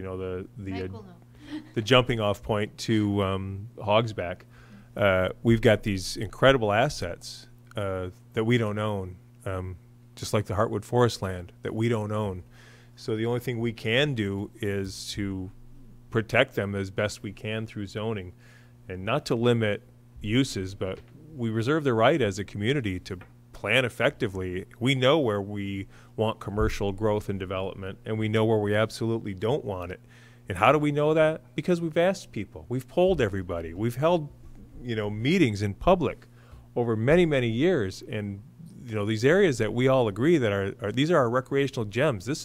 We talk about sense of place. This is our sense of place. This is who we are. This is what people associate Marquette Township with. We're a great place to live. We're a great place to recreate, and it's because we have these little things. And by God, it would be a travesty if we didn't protect them. But at the same time, it's about careful, thoughtful planning. So it's not just about forest recreation. Clearly that's a driver for me, but it's not just about that. It's about, where are we going to develop at? Do we have that right? Do we have the right property and development property? Do we have the right areas designed for residential growth? It's a fluid situation. We can't, these things get updated for a reason, because as communities grow and change, but there's some characteristics in every community in land use planning that are critical that you protect. And, we're trying to get that right. It's critical that you set aside land for development purposes. Did we get that right? I'm going to open up for questions for Ellen, but my hat's off to our planning department, because even with a change that we had this year with a couple new planning commissioners coming on, and a couple really incredible planning commissioners who took their time to step down after a lot of hard work, and they put their blood, sweat, and tears into this work. I think the public really, I'm encouraging you to take a look at it. Look at the nomograph. Look at the future land use planning, because that all ties together. We put out our land use and we say, this is what our land's going to be used for. Then that drives our master plan, which drives the CIP, which drives our strategic agenda, which drives the community we live in, which drives our rec plan, which drives our road plan. We got to get this right, and we can't do it unless you come out and get your 2 cents there. The other thing that you heard Ellen say is it's completely different than when they started the process. You start off with a vision, but you keep on taking input, and you change your vision. You realize that nobody had the right answers when you start. It's why it's a long, lengthy process, and why we appreciate so much input. If you haven't had the opportunity to look at it, please, please, please go on and show up at the public hearings to communicate how you feel about the direction we're heading in. But questions from the board? Pete? I just think they have it right. I think they did a great job, and if anybody in the residents of the township would like to learn a little bit more and see what they go through, just come and spend a couple hours at one of their meetings and just see what they go through. And I want to thank you, Ellen, and your committee, and I think you just got it right. Thank you. Thanks, Pete. Diana? I just have to echo Pete's. I think you guys did a good job. Ernie? Having said on the planning committee a year ago, I know the amount of work that's involved and the direction you have to go to do things in that, and it's not an ending job, it's a continual job. Once you start, there's always something changing in that. You try to keep abreast of it, and hopefully you're in front of it all the time, but not all the time you can. And the comments that from the city commission that were spot zoning, I thought that was way out of line. They didn't read what was going on. They had no concept of what was happening there, and they had no future look as to what that area should be used for. So I think where we're going is the best for the township and for the people in that. Thanks, Ernie. Clerk Rattari? Yeah, I agree with all the board members here. I did attend, say, that last planning commission meeting, and they did go over some things there on this property, and they cleared it up. It's not only the Heartwood, it's other properties too. So just don't think of it as the Heartwood property. There's other properties in there also. So just to clear that up, it's other properties. It's not just the Heartwood property. And I do agree, and I do thank Dennis and Ellen for going to the last city commission meeting, because I think they cleared up a lot of misunderstandings by going there and answering their questions. And I think now, hopefully that's been resolved, and when we move forward on that rezoning of the properties, you know, they'll know what it meant. I just think there was some miscommunication there, and I just want to thank the Planning Commission and that for doing that. And I do like to thank the Planning Commission for this well thought out process in communication to this township board, because I know in the past other planning commissions in the township board, you sometimes didn't, you know, talk or as such, and it was hard to get the recommendations from them to pass, because there was very little communication. And I feel with the Planning Commission now, I'm very comfortable with what comes forward from them, because it's very well thought out, and I think they communicate to us very well. Thanks, Clerk Terry. Manager Gerard, you want to weigh in? Yeah, just just two quick comments. One, you know, I've had people ask me, you know, why is the Planning Commission looking out to the future, and why don't you just wait until something comes on the market and then zone it as it does? Because we don't know when it's coming on the market, and that's the way property transfers occur in the township. We're not involved in the transfer process. We don't know a piece of property is even available or has been sold until we get notice from the County Register of Deeds. So we can't wait. Yeah, you know, and that was the premise that the Planning Commission has been working under. We have to be proactive in protecting these things going forward. You know, it's very similar, but on a much smaller scale than what the federal government did with Yosemite and some of the other places that they recognized early on were places that needed to be preserved, because otherwise they were going to be gone from the public use forever. And that's what we're dealing with here. Every time a piece of property comes on the market, it's gobbled up. And large tracts are being bought by individual owners that take them out of the access for the rest of us, basically. And you know, and that's what we're trying to control on some of those things. And you know, it was interesting that the comment was made by the City Commission about us spot zoning. That's exactly what the city is trying to do with the property they purchased, is spot zone it by breaking pieces off. You know, so I mean, it's clearly there was a misunderstanding on their part of what our intention was. I don't think we have any misunderstanding of what their intention is. Thanks, Randy. So, Ellen, thanks for the update. Hopefully we're going to drive a few more people out to just to show up at some Planning Commission meetings and talk about it.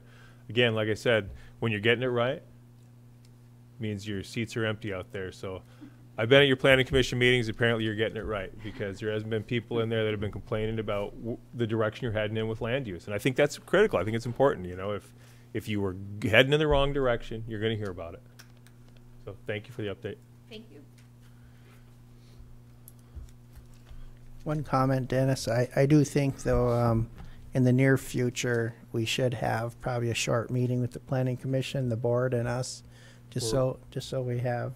We're working on it. We are the next meeting of the Township Board. We will have proposed dates. Okay. And I think the Planning Commission is prepared to meet us however we need to do it, whether it's over a breakfast lunch meeting or it's another evening meeting,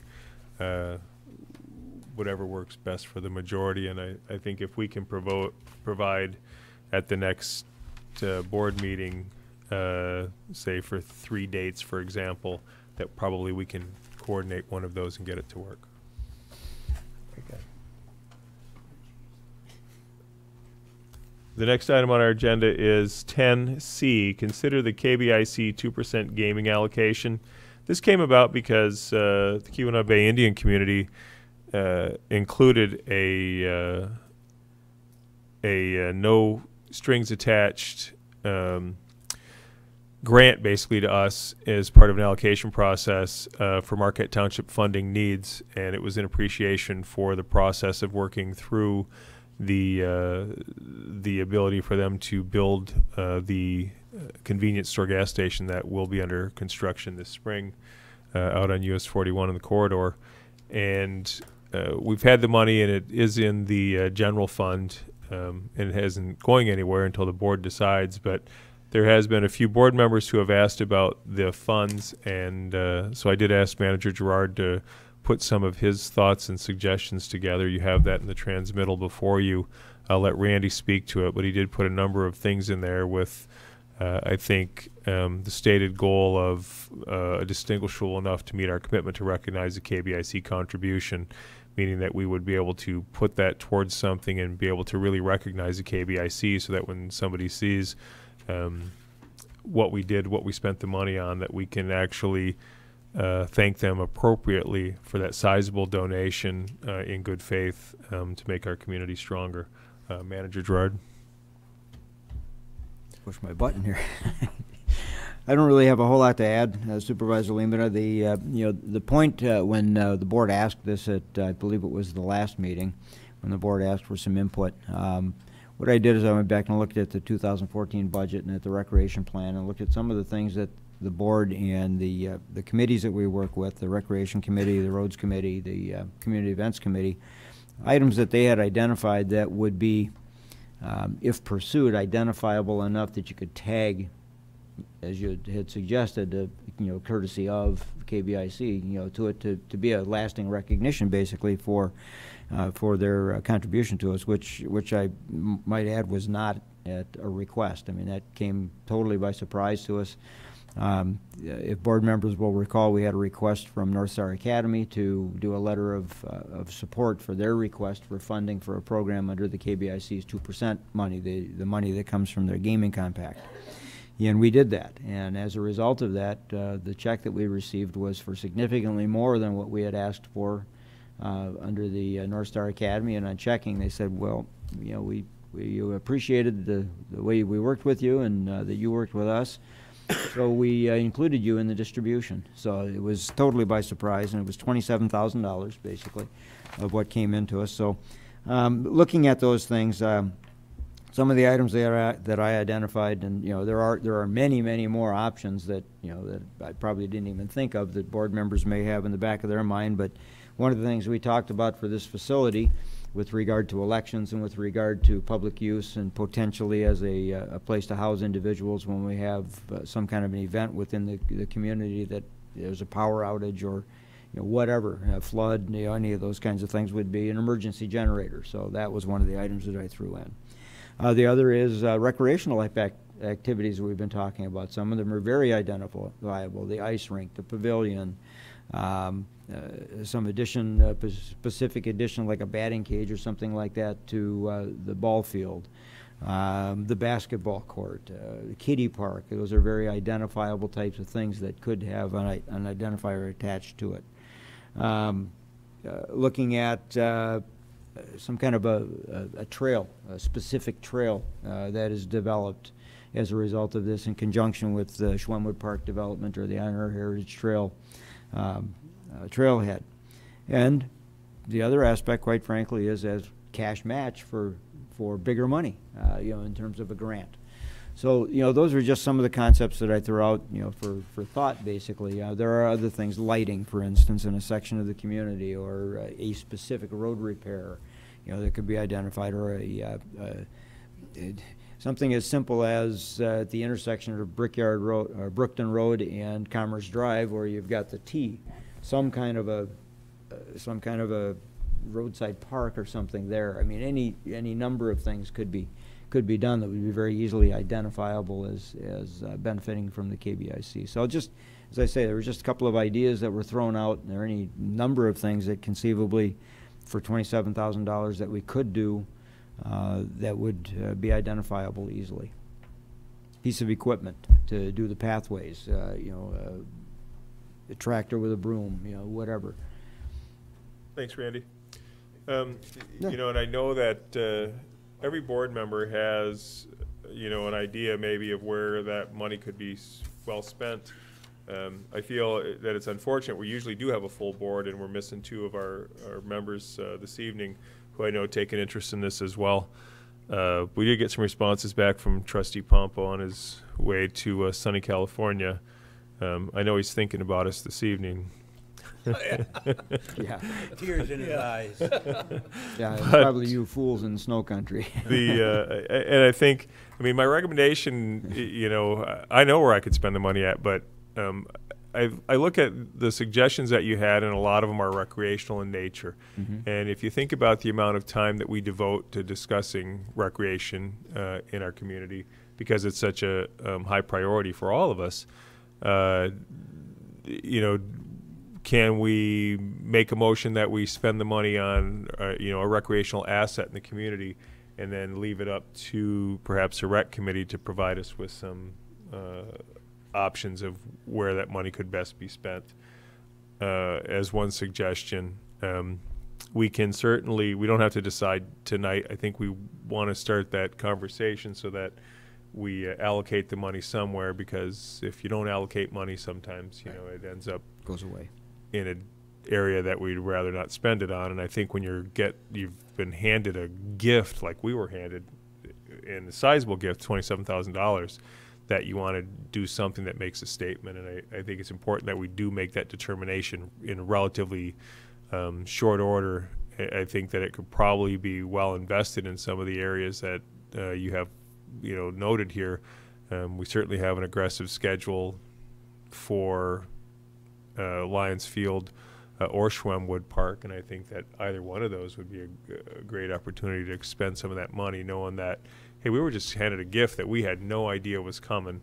It looks like, you know, I thought holding it for matching recreation grants and turning it into more money could be a good thing, but it looks like we got the, you know, the match money that we were looking for.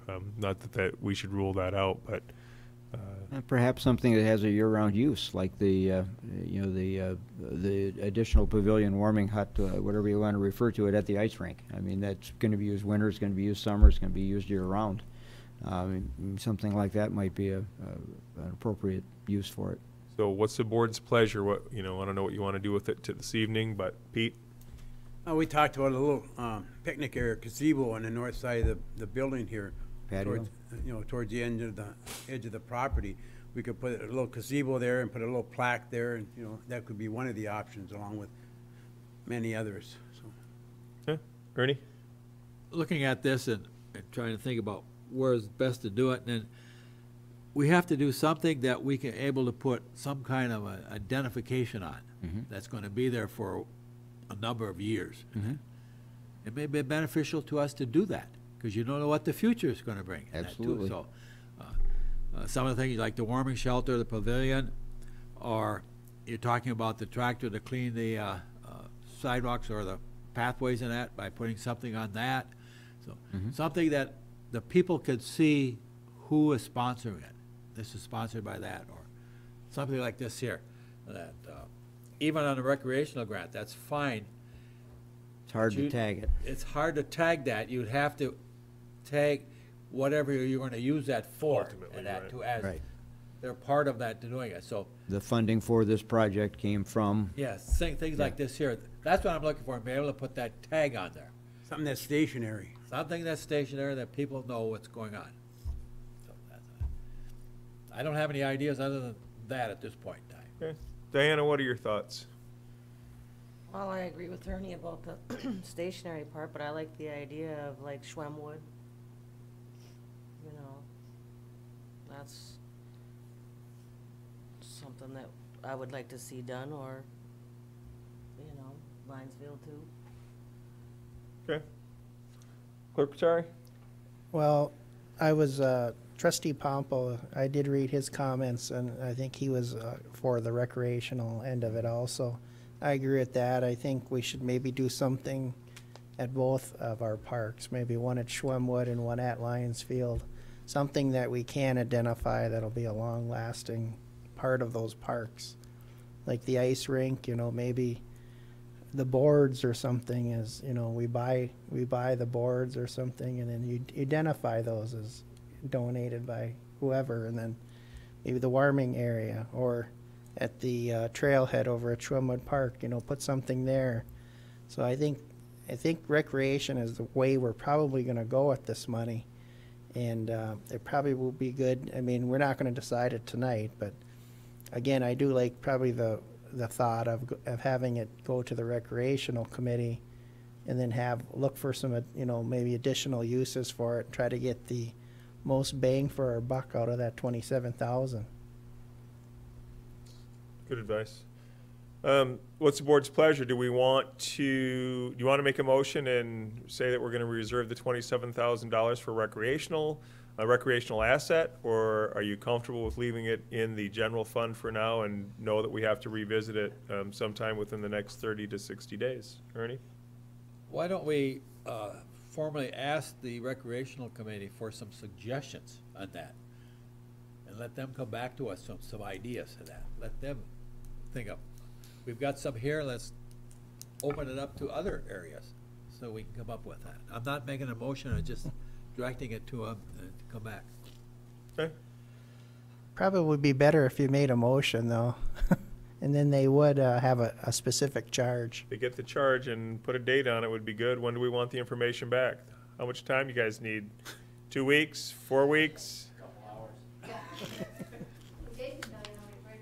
So I'm afraid if you say, hey, you guys want to spend $27,000, we might get a longer list than we started with. Next meeting. Go. Please.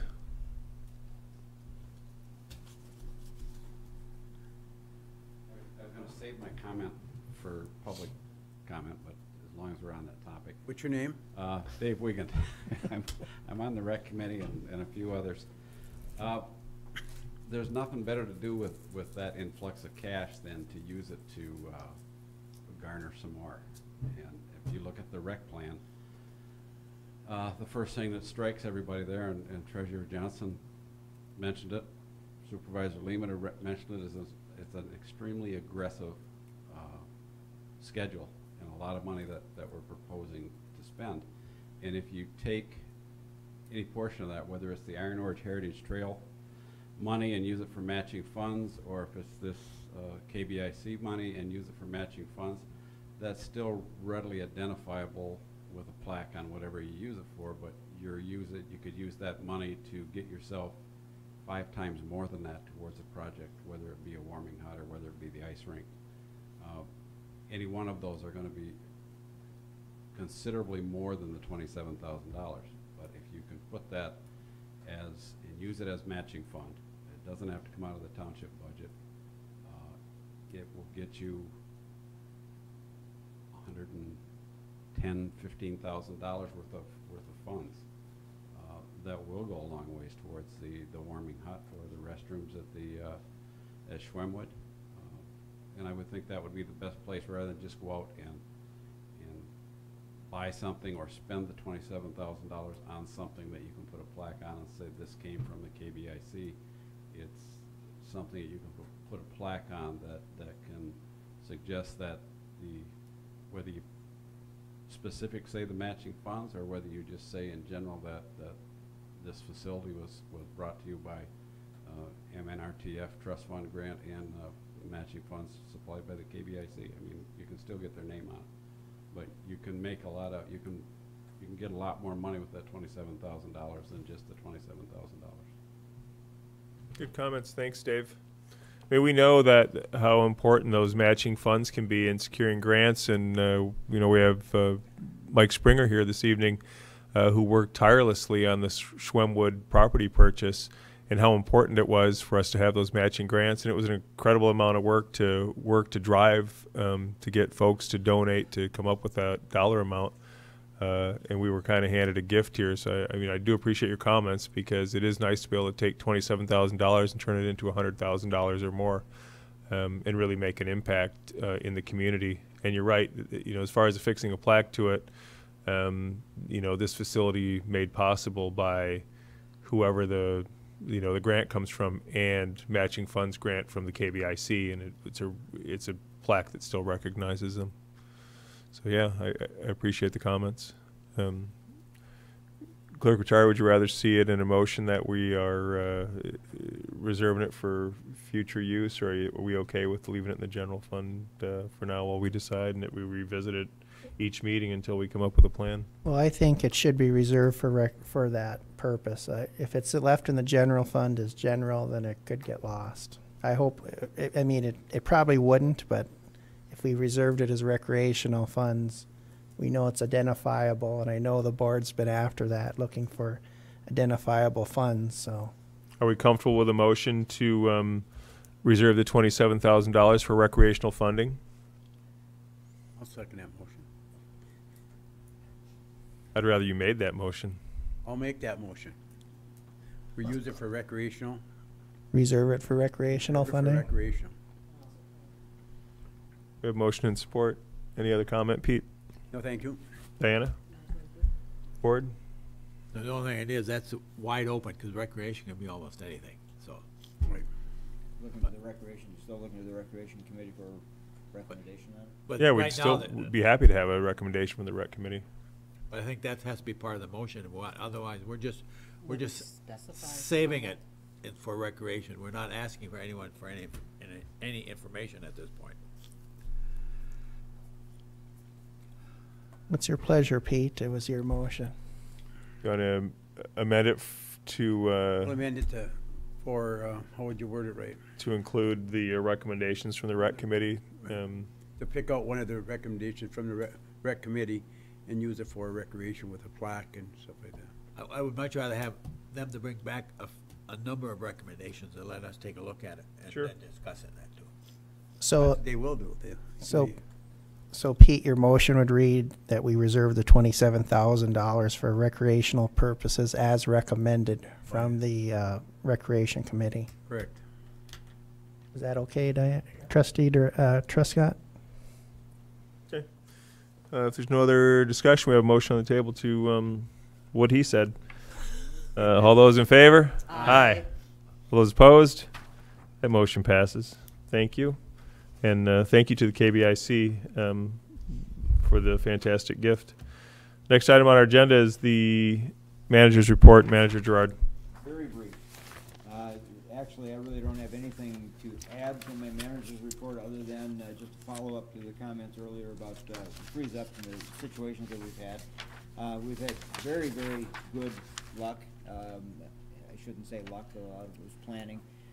Back in the prior freeze in 94, 95, and then again in 2007, the Public Works Department, in responding to some of the freeze-ups that we had, put the pipes down lower, or they insulated the pipes as they were working on them. So we have not had that freeze-up issue anywhere near as severely as our neighbors in multiple directions have had. The primary issues that we've had so far have been, as Treasurer Johnson alluded to, was the sewer break in his front yard, in essence, and basically that was a 4-inch pressure main that broke, and that break alone ate up 73 hours of overtime to get that back in service, because those are the kinds of things that as you mentioned, you really can't wait to fix those. And we've talked about this in the past. When those breaks occur, they have to be jumped on right away. The weather conditions were terrible. They had to get through almost 5 feet of frost. I think it was closer to 6 feet of frost to get down to the pipe. So we had almost our entire crew there for the bulk of the day. I also had to go out and get some additional equipment. But that was the most severe that we've had so far. We have had a couple of minor freeze-ups. You probably noted one near the laundromat on US 41 for the better part of a weekend that it took to get that thawed. The folks had shut the water down and closed the building up for the weekend, and it was sub-zero, so that when they showed up, that had been frozen, but that was cleared, did not break. We've not had any water main breaks. We do have, right now, we've got about 50 residences, plus or minus a couple. I don't know what happened today, but we're getting 2 or 3 a day, basically, that are calling that their water is frozen. They go thaw them, and then put them on let run. So we've got about 50 of those right now on let runs. You will be seeing at the, I believe at your next board meeting in the overtime report, you'll see about 115 hours of overtime for the pay period of the 14th through the 27th. As you'll recall, that was serious sub-zero weather. That is all related, for the most part, 105 of those hours are related directly to thaws, responding to frozen pipes and thawing folks out and getting them on let runs. We've also had several grinder pumps that froze as a result of water in the grinder pump itself, so they've had to pull those and rebuild them and replace them. So we hope the majority of that is over. As I say, we're getting small amounts, 1, 2, 3 a day, calling saying their water's running slow or they think it froze or whatever, and our guys are going out doing it. We've gone to Powell Township 3 times now to thaw frozen lines in Powell Township. We've been to Forsyth Township to thaw one of their main wastewater sewer lines in Forsyth Township, and we assisted them with that thaw. I don't believe we've responded to any calls from the city of Marquette. They've had their crews going basically 24/7. Much worse off from the standpoint of number of events that they've had. They've had a number of broken pipes as well, which we've not suffered as yet. But we're not out of the woods yet. As I mean, it's only the 4th of March. We're still in fairly serious winter conditions. We do have the potential through March and even into April, when the thaw starts, the ground starts moving, and that's when we may be susceptible to some pipe breakage. We're hopefully we won't have that, but that's a real possibility. So we've fared fairly well here in the wintertime, but it has occupied our crews significantly, and we've not been able to get some other things done as a result of it. So that's it. That's all that I had. Thanks, Randy. Questions for Manager Gerard? Pete? What's the status of this area being a disaster? Our county chairman claimed or tried to get to the governor to claim it. Would we be able to collect some of the overtime and stuff like that, or if that roads and occurs? stuff? How does that? If that occurs, yes. Originally, there was an initial submittal of an incident report, basically asking the state for financial assistance. It didn't rise to the level that the state needed to see from the standpoint of people without water, broken lines, things such as that. It didn't raise that level. It has continued. The city of Marquette, city of Ishpeming, city of Negaunee, some of the other jurisdictions have had much more severe issues than we've had, simply because of their geological structure. Their rock is a lot higher, things such as that. We are still tracking all of that. We are, as well as all the neighboring communities. We're reporting it weekly to the county's emergency services director, and we are working towards submitting a FEMA request through the feds for this region. If that is successful, we'll be reimbursed for all of our expenses. Would we do anything differently after seeing, like, we're in front of Ernie's house? It's a fairly newer area. What's down there now? How to do it any different? Should we go deeper? Would we insulate it more or anything like that? Are they coming up with any ideas? That was the result of a questionable joint. Okay. It wasn't a failure of the pipe. It was a joint in the pipe that failed, and there's some suspicion that when that was done, it wasn't done by us. It was done by a contractor. That the joint was probably wouldn't have passed inspection. Well, sometimes you have the opportunity when something like this happens, and it might not happen for many years to come, but you have the opportunity to take a look at what's there and say, okay, maybe we should do something, go deeper, insulate more, or whatever. It's plenty deep, and like I say, this was a case of mainly a joint failure as opposed to ground movement. I don't know if Treasurer Johnson wants to comment on it. I can comment on it as to when they were putting it in the ground, because when they were working over there, I happened to walk over to where the hole was, and I hollered at the couple of men that, I think you better come over here because your bucket is underwater down there. There was so much water coming in, and they said there's no water in the area, so they come on, took one look at it. We don't have a pump, we don't have anything, and it was just chaos from that point on. When was that, Ernie? 91, when they put the sewer in. Yeah. And it was a mess, and they had I don't know how many truckloads of gravel they put in both ways, north, east and west of me, digging it down and cleaning it all out. So they were working in mud and water, putting all this in. So who knows what happened down there too. So. Yeah, but it was a joint. So I mean, it's it wasn't that the ground moved as yet. We haven't seen any ground movement as yet, and that usually doesn't happen until the thaw starts. Any other questions for Manager Gerard? The manager's report? Seeing none, we will close and move to public comment. Now we'll close public. Oh. Dave Wigan, 350 Brookton Road. Is that mic on? Yeah, it is. It is, yeah. I can't hear very well. I got my one comment in about the plaque and all that, but I need to make another comment about Lions Field. I know there's been some discussion about changing ice rink sizes or basketball court sizes and putting more than one sheet of ice in there. And I would hope the board would keep in mind of what the intention of Lions Field was. It was to provide recreation for the community, and you can't, the intention that the rec committee went through when we did the conceptual drawing is to make sure that there was enough different activities in that park to answer everybody's needs. And I don't know how we could fit any more in there at this point. It is a relatively small park, but you've got a tennis court, you've got a pavilion, a ball field, a basketball court, horseshoe pits, batting cages, ice rinks, walking paths with picnic tables and barbecues, and the concept drawing along with the kiddie park. I just don't know how much more you could put in there, and if you start changing things, and we had moved the basketball court and the ice rink many different directions before we settled on where it was, and that's where you could get the most recreational activities of that varying activities in the Lions Field. And I can appreciate a need to put in 2 ice surfaces, but that only addresses one activity group, and it doesn't address the whole community. And it's Planner McCarthy keeps saying it's for 56% of our population is, and I think we need to provide them with a full range of activities. And I would hope we'd consider that before we start moving around too much. Thanks. Good comments. Thank you, Dave.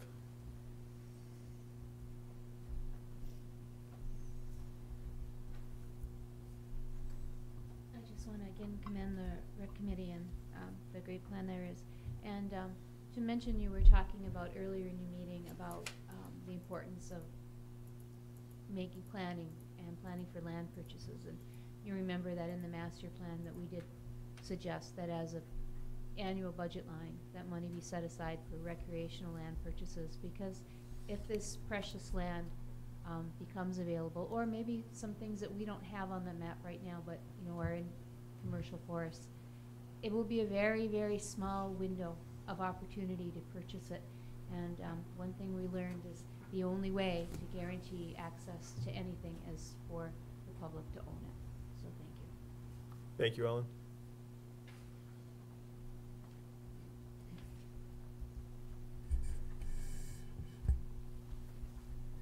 Mike Springer, Eagles Nest Road. I'm here to thank you on behalf of the rec committee. First of all, for supporting the rec plan and passing that, and also for the funds that you're allocating for the recreation to the recreation community to use to apply for grants. And so that brings me to this point. In your mailboxes today, Andra put these documents. Hopefully everybody has these. And the point of this is, first of all, you're going to notice there's an intent for recreation grant projects. That's the first one. And this is what we call a small development grant, that we're definitely going to apply for that one. We've actually started, started the process online. It's an online application. With that, it comes to $49,600, the total, and we would be responsible for $13,000. That would be the small grant. Recently, because of this letter, and Jason McCarthy shared this with you, and I want to thank Jason McCarthy because he's been working with the Iron Ore Heritage Trail on this. But this is the letter from the authority allocating $25,000 for us to use towards working on the trailhead. So with that in mind, we're considering applying for a larger grant. We can actually, I believe we can apply for both grants at the same time and indicate which one is our priority. This grant, it would use the $25,000, $25,100, and it would allow us to spend $96,200.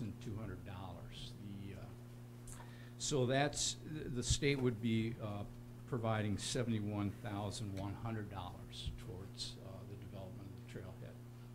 Now, The reason I'm bringing this up tonight is that at your next meeting, there's one other document in here I want to point out too, is the passport grant program. We were talking about maybe where can some of that $27,000 go.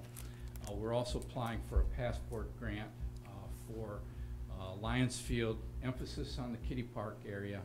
We want to make it multi-generational. We want to have ADA or above ADA standards, accessibility from 2 parking spaces that would be ADA, and it would allow them access by wheelchair or whatever device they're using to get into the multi-generational kiddie park. So that is what our plan is. So right now we have 2 that we're applying for. The rec committee is going to meet on the 11th of this month. We're going to have a short special meeting to consider applying for a third, this larger one, now that we have the $25,000 from Iron Ore Recreation Authority. But why it's so important that the board hears this and hopefully you consider it a first reading is because at your March 18th meeting, we will need a resolution supporting the grants that we are applying for. So at that time, we should have all the grant information to you prior. I hope to get it to Randy prior to you getting your packet. But you should have all the information for your March 18th meeting. Now on March 12th, the Planning Commission is going to have a public input session, and that will be to hear from the public on these grants. And this has already been notified, the public has been notified. Jason McCarthy made sure that it went out, I believe, first thing this week. So, so we have the meeting on the 18th here with the board, the meeting with the Planning Commission on the 12th, and the Rec Committee will finalize everything at their meeting on the 11th. So once again, thank you for your support, and please put us on the agenda for the 18th. Thank you, Mike. Good comments. Appreciate it. Anyone else? Seeing none, I will close public comment. There is no forum discussion this evening, and additional comments from board members. Diana? Nothing. Ernie? No. Really? Pete? Just a question for Manager Gerard. Is a intersection of Commerce and 41, the walkway there, and also Warner Street, the walkway over there, about being plowed and that. We have to buy one, a plow for that or something. We're out on bids right now for equipment. They're due back by the 15th of March. And yeah, we've tried to keep that open using our loader and using our truck, but it's a little difficult, particularly at the crossing. But quite honestly, on Warner, on the pathway on Warner, the problem we have there is that if we push the snow one way, it's in people's yards. If we push the snow yards and drives, if we push it the other way, it's in the road, which is illegal. So we've got some difficulty there. We really need something with a blower, and we've just not found the right piece of equipment as yet for that. I was hoping Mr. Wiggins would have brought up about the lighting over by the school. We had some requests for lighting over by the school over there, and he's worked with Manager Gerard, and I think that will happen right away. But I don't want people to think that you just have to call here, because the rest of the lighting for the township, Dave has a plan, and we discussed it in our meetings, and that a plan for the whole Trowbridge Park area. Because even our fire marshal today was at our meeting mentioned how dark it is out there. So, but we just had to put them on the list, you know. But we have a plan coming up for the whole township, and that will be forthcoming. So, all right. Thanks, Pete. Clerk Terry? Just they'll let the residents know you're going to move your clocks ahead this weekend. It will be dark again in the morning, so be careful of the school children out there. It'll be dark from probably to 8 o'clock, past 8 o'clock, and of course it'll be lighter in the evenings again. But just to make the residents aware that be safe in the mornings again, because it's going to be dark. Thanks, Clerk Terry. Couple comments. We do have some available committee openings. The ad has run in the Mining Journal from last Friday through Sunday. I did see it in the paper every day. If you have any interest in serving your community, we do have openings on the Zoning Board of Appeals, the DDA, as well as the Township Beautification Committee. If you have another interest, I'm sure we would be happy to steer you into another committee if one of those doesn't fit you. But one of the things that you saw us talk about this evening was a lot about the Ad Hoc Recreation Committee and our recreation plan and how much community input we've had. All of those things were brought about and were conceived because of the incredible amount of volunteerism that we are lucky enough to enjoy here in Marquette Charter Township.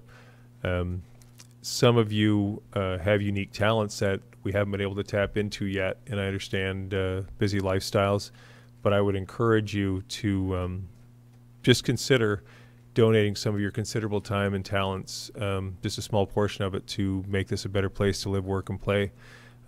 We do have these openings. If it's not one of the ones you're interested in, other openings come up from time to time.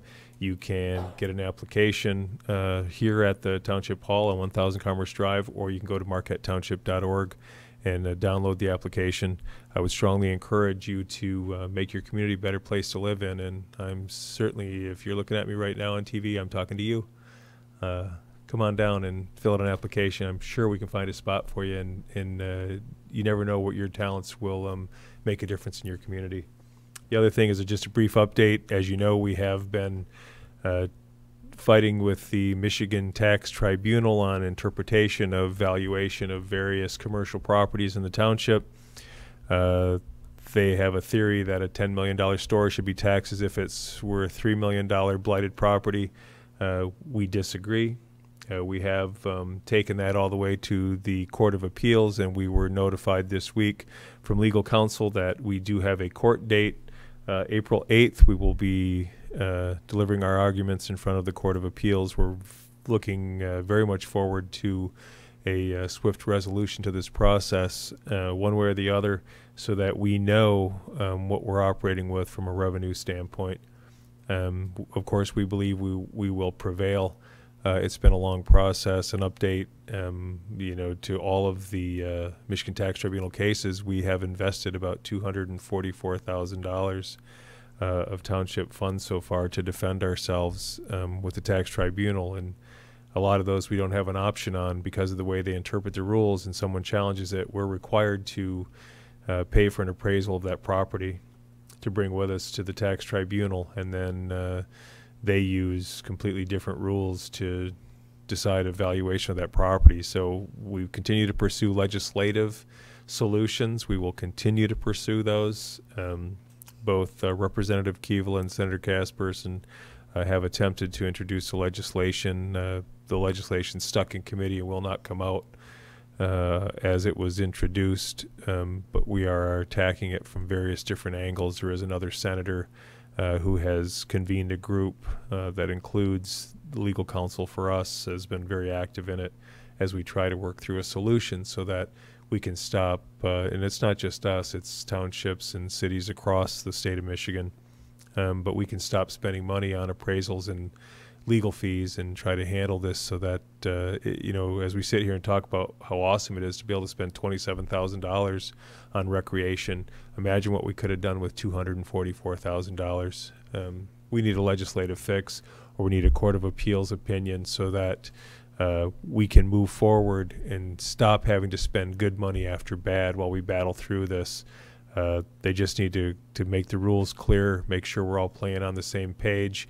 If they even that up, that will save us and every other municipality an incredible amount of money that then we can funnel back to residents either through lower taxes, lower user fees, or expanded opportunities. That's it. Thanks. I would entertain one last motion this evening. Dennis, I just want to make one comment. Through tonight's paper, there was the city forms a panel to pitch for the hospital, and after listening to all the different committees tonight, we have made that pitch through our planning commission, through the recreation, through the lands or public works. So we are ready for anything that they might bring because we have the water, we got the sewer, we got the fire protection. So our panel's been working for years to get this right. We are very much in the running for consideration of the Duke Life Point facility. We have worked diligently with the site consultants.